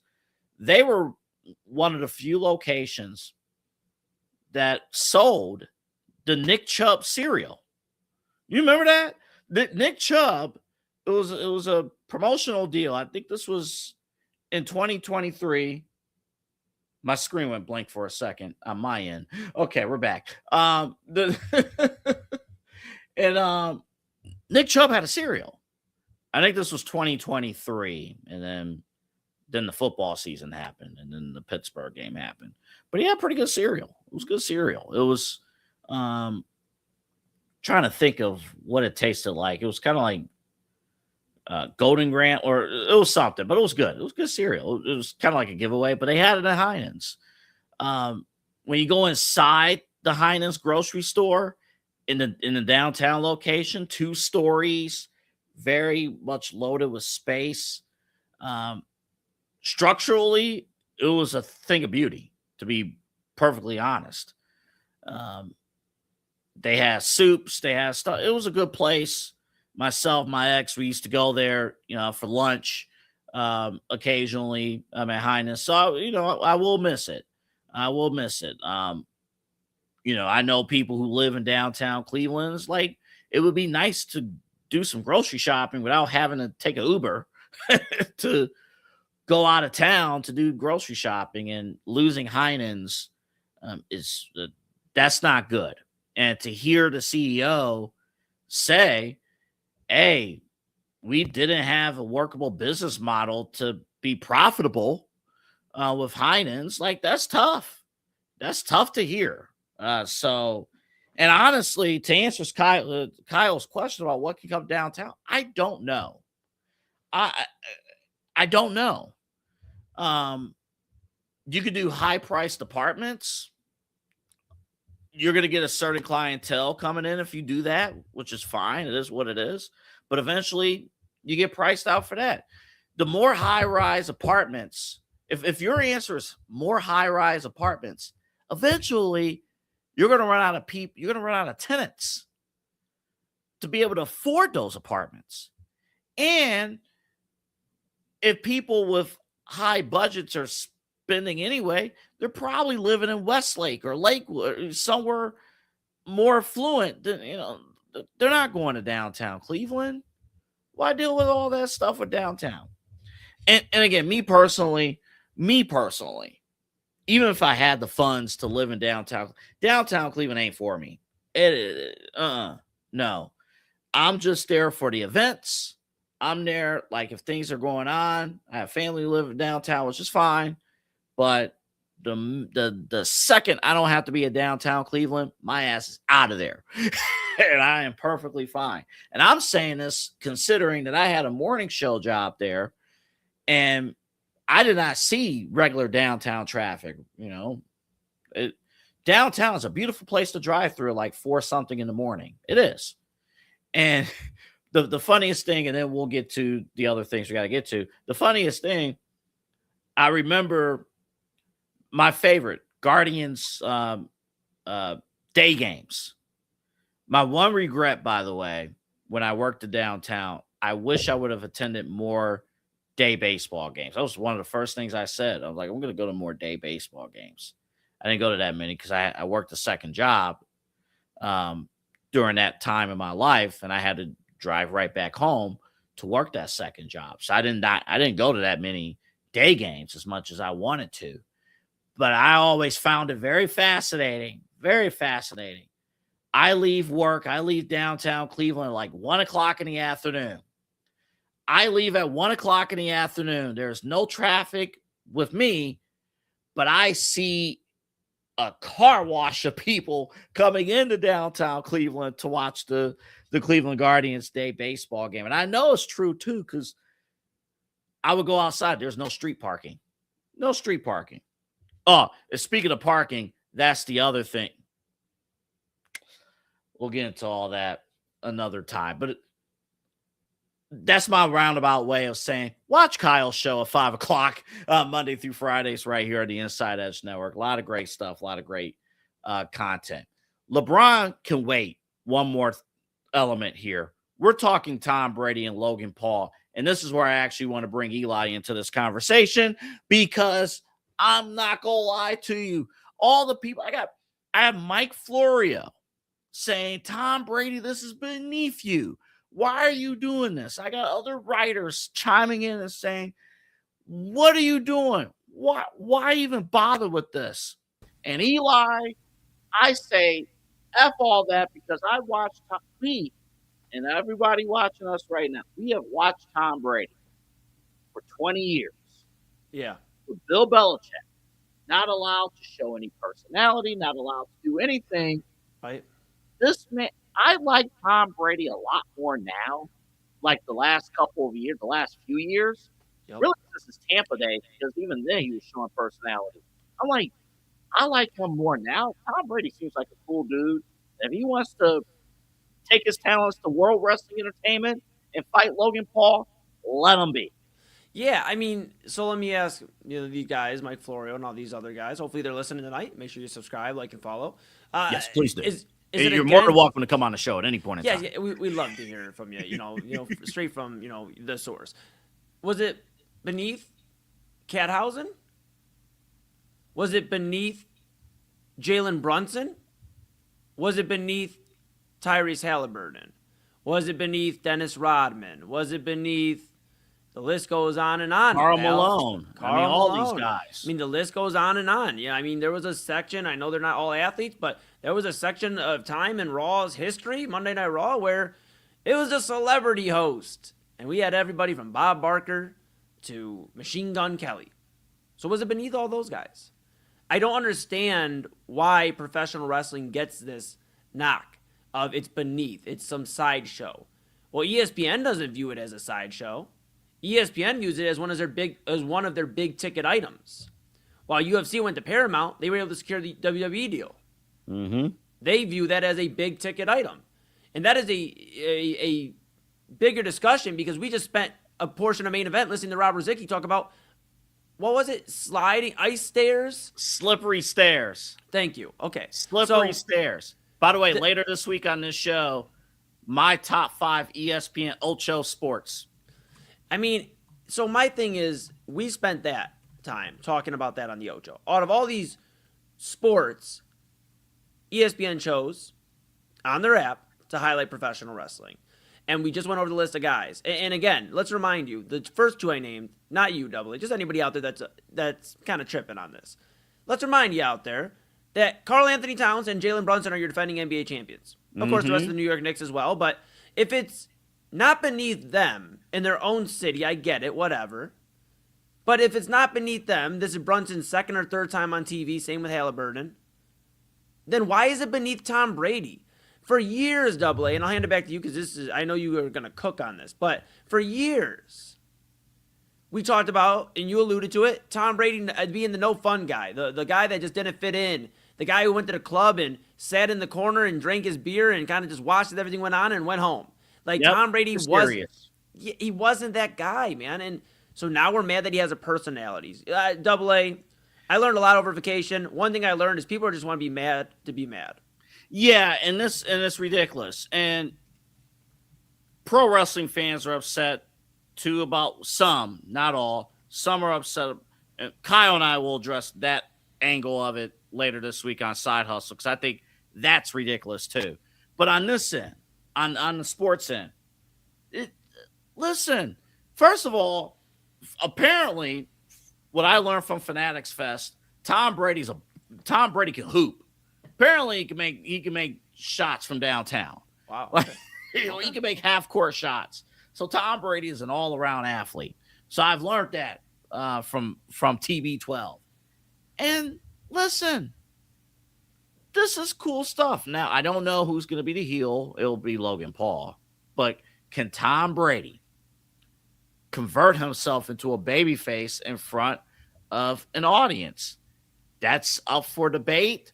I think he could do it, though. But let him be. This is cool stuff. And for Tom, and I'm going to use this. I was thinking about this while you were talking just now. Mm-hmm. And damn, I wish Kobe was here. Shaq had made a point, or Charles Barkley, actually. Charles Barkley, I don't know if this is a recent interview. It might have been, months or years ago. They tried, TNT auditioned Kobe Bryant to be on Inside the NBA as a permanent analyst on Inside the NBA. And Barkley went on the air, or not on the air, but said in the interview, Kobe's a little bit too serious for the show, for what they do. Right. Right. Tom Brady, kind of the same comparison while they were playing. Man, if Kobe was here right now, because Kobe, before his untimely death, was peeling back. He wasn't as up, tight guarded as he was during his playing career. He was peeling back his personality a bit and actually showing his personality, showing his character a little bit more. And I would kind of equal a little bit to, Kobe Bryant and Tom Brady, kind of that same vein. Like, elite athlete, the competitive nature forces you 24/7 to be super serious all the time, in every way. And then when you hit retirement, after a minute, it takes a minute, but something unlocks and you're like, holy crap, even in my 40s, I could be a kid again. I could finally be a kid. Yeah. I mean, and let's be real, man. This isn't just going to be Tom Brady coming along. Well, I'm prepping my brain for it now. Because who is one of his best friends from the football gridiron? Well, that would be Rob Gronkowski. Mm-hmm. Who has WWE experience. And who is Logan Paul currently? Because that's obviously the feud they're going for if they pull the trigger on this. Who's Logan Paul in a stable with? The Vision. And again, I'm not as well-versed as I'd like to be on wrestling as I would have been, if you asked me a few years ago. But I still keep up with. I was at, kicking at your house watching Saturday night's main event. We were great show, by the way. It was a great show. Great show, by the way. It was. Here's what I see. This is one of my final chef kiss of the evening. All right, Tom Brady versus Logan Paul. There's your match. You can have it on ESPN because people will find out Tom Brady's on ESPN, but it's not for football.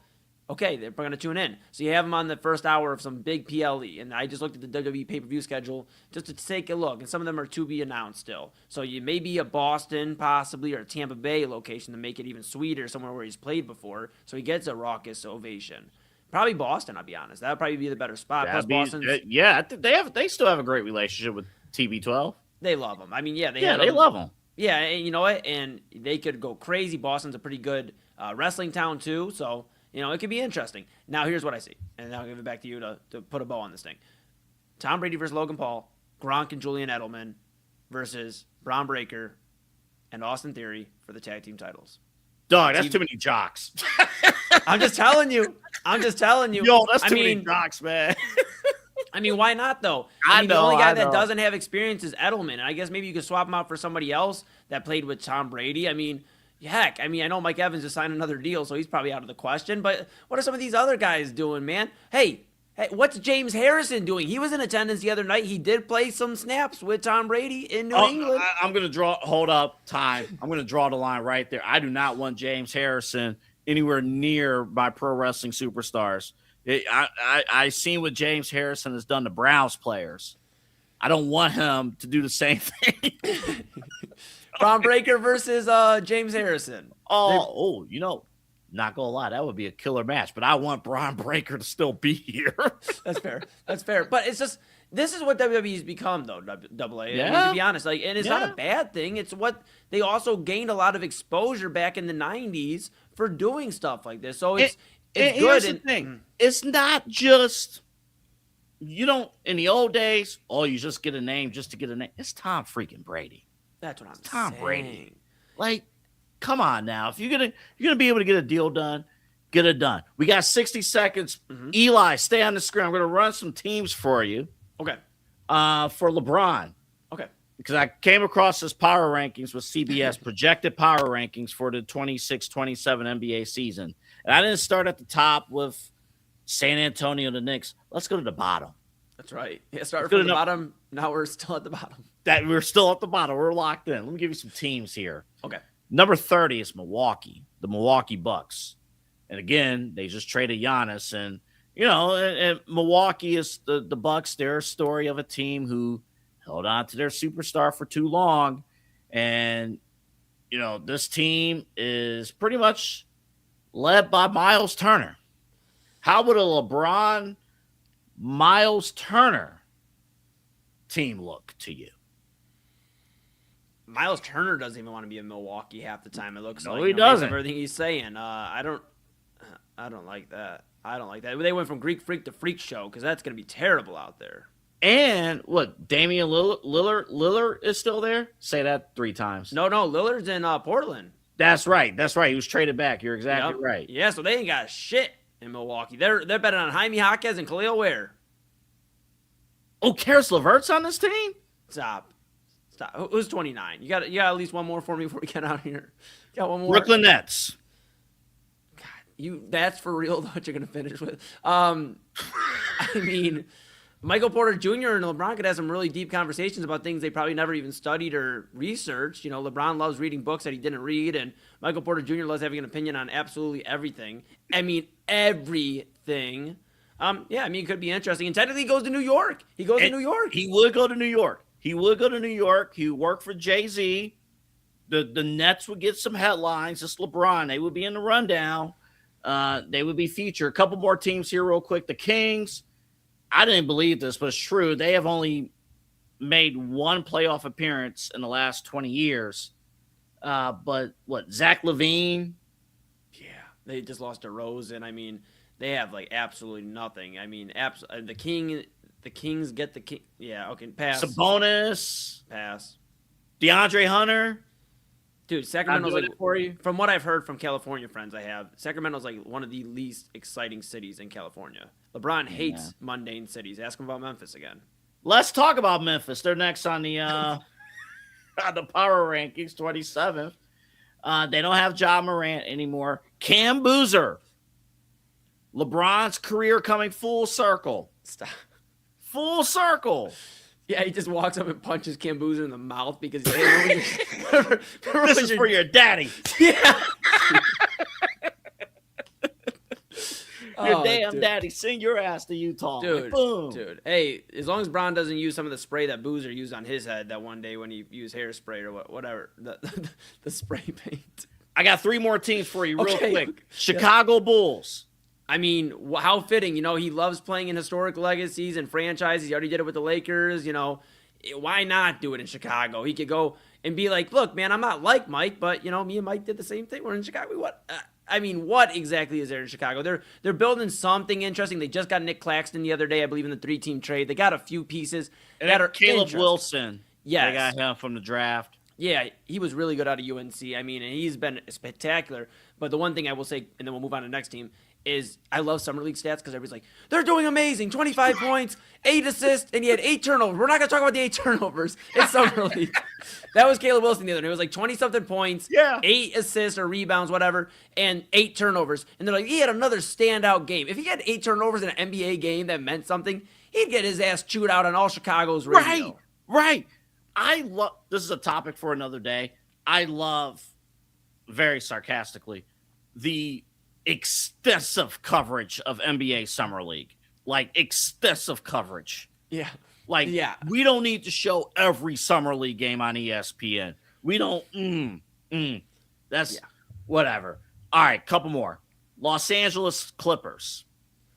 Now, again, in this exercise, we assume that the Kawhi Leonard trade goes through and he's in Toronto.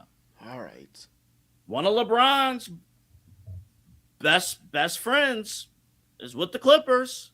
Darius Garland. His best friends is crazy. That's crazy. LeBron and Darius Garland are finally teammates. Yeah, you know what? And this is the first time in LeBron's career we've actually had to worry a little bit about, like, hey, is he going to be on the injury report because he either wants to golf the next day or drink wine or he actually is hurt? And then Darius Garland, I mean, all due respect to him, but after his comments he had on the one I cannot remember. I think it was on the Balls Brothers podcast or somebody. He was talking about how Cleveland and this and that. Darius Garland, respectfully, but from Cleveland, please be careful how you try to trash Cleveland after. And I know you did it in a very slight ha-ha, he-he kind of manner. Bro, you were a freaking walking glass house. A glass house. Mm-hmm. Yeah, don't get me started. I know we're on LeBron watch, but it maybe turned into go off on Darius Garland. No, he stays in LA. That's it. I will say this. Out of all the teams we've mentioned so far, if Darius Garland, in this hypothetical, if Darius Garland was able to stay healthy, that could at least be a playoff. That could be a playoff team. Maybe, but you got to That could remember be a they playoff also, team. but they also moved off of Zubac last year. They moved off of their starting center. I mean, they moved off of a guy who I know he's not first team All NBA or anything, but he's definitely going to be somebody. Watch out. On a side note for Indiana, we've talked about it, but Indiana getting Zubac too. I mean, they are not going to be missing Miles Turner too much. So I think the Clippers could be interesting. But all right, you got one more for me. Last team, New Orleans Pelicans. You know LeBron what? and let's say nobody wants Zion Williamson. LeBron and Zion, same team. They got Trey Murphy there. They got some shooters that could help. I mean, Jordan Poole's there. There's a lot to do in New I'm Orleans. saying that like with like. Yeah, you said that very confident. Yeah, I'm like Jordan Poole. He's coming along. Jordan Poole's there. Jordan Poole. Jordan going to the Poole's finals. Dude, Jordan Poole's there is crazy. I mean, there's a lot of good stuff to do in New Orleans. Like he always talks about, he wants things to do. There's definitely a ton to do in New Orleans. There is food. But here's the thing: the only way you could paint this is if, you know what? Remember when we stole we stole your star player and we won a championship? Well, now we return the favor and we send the king to New Orleans, the king of the Bayou. Oh yeah, that's right. That's right. He could be like the Swamp King, but like the NBA version. Like, they call all the New Orleans guys Swamp Kings when they're out there catching their wildlife. Like, they want to be smashed on like crawfish and stuff, man. They want to be out. And LeBron would get into a completely different like market in terms of like, he's already got the high class, like the LA kind of vibe, the Miami, Cleveland. He can still kind of sell that here. Where in terms like the high class wine and stuff. Imagine he goes down there and he's serving like moonshine. He's like, come get your brown moonshine.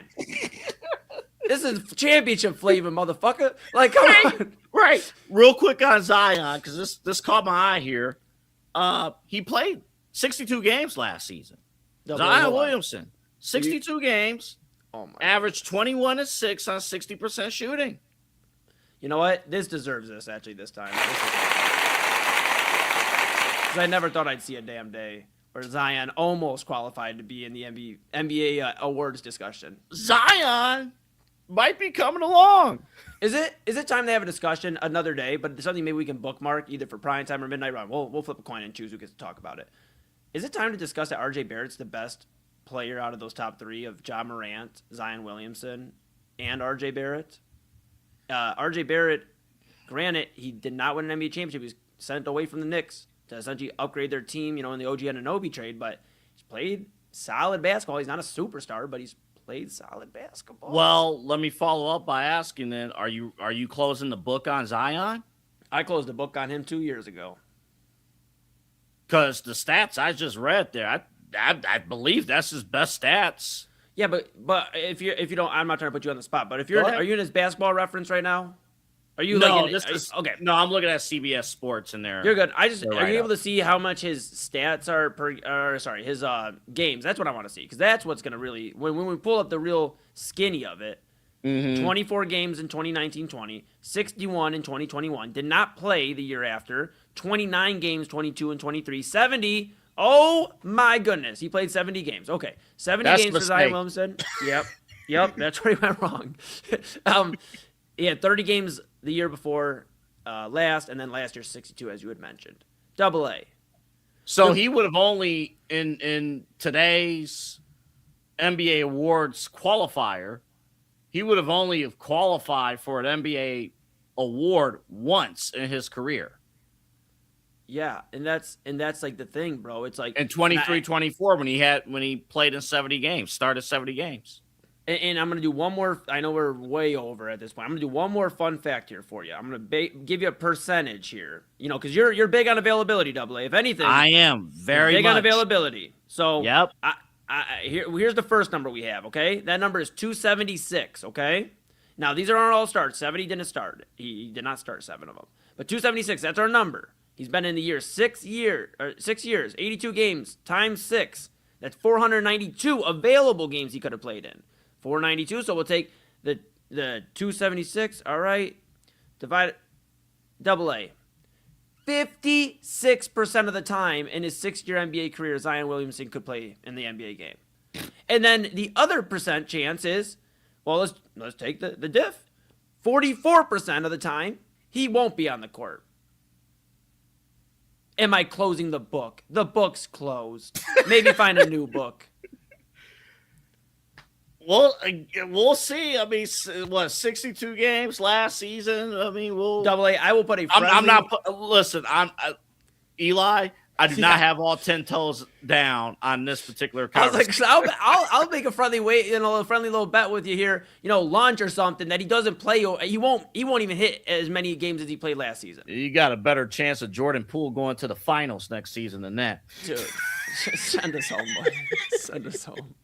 So for Jordan Poole and all the good vibes, dude. Oh my goodness, send us home because. Did you see Draymond Green and Udonis Haslem going at it about who's right about punching who? And okay, we might have a story for tomorrow. I did not see that. I'll send it to you. Okay, I'll send it to you. Bookmark that for tomorrow. For all of us here, it is great to be back. Well, great to be Eli. It's great to have you back. I was here last week, but it's great to be back, man. It feels vacation season is weird because. People are off. People are on. I was supposed to be off, but then things happen. But we're all back. We're all better than ever. And we thank you guys for joining us here on the Inside Edge Network. Come back tomorrow because we have a lot more to cover and a lot more to do, including the return of Smash or Pass. I saw something today. I don't know, guys. If I had a full bowl of stuff and I just stacked up peanut butter and jelly sandwiches, sugar, no, in the oven. Oh, I got excited. I don't know. Smash or pass. We'll talk about it tomorrow. Plus a lot more. Are we obligated to tease LeBron at every promo, every show? I think, Stay tuned for LeBron Watch. Honestly, if he signs, I am making a ruling right now. It's the PD of this station. I'm making a ruling. Okay, here we go. No more LeBron promotions until he actually signs a team. Okay, I mean, shit. We can I'm with it. talk about it on the shows. I don't care. You talk about whatever you want on the shows. Right. But we are no longer allowed to tease LeBron topics in promos. Are you ready for him to sign at like 10 a.m. tomorrow? I hope so. That'll be nice. My hope is that he signs at like Moon Bash. I hope you and Papa Moon are on the air and I get to hear two of my favorite human beings reacting to. Hopefully, if he's here. If not, it could get ugly. We might have to take a quick. I kind of hope he's going to the Pelicans now. You better stop. You better stop. Zion already lost. They must be smashing. Oh man. Yeah, different levels of smash. One on the court, one everywhere else. But all right. See ya.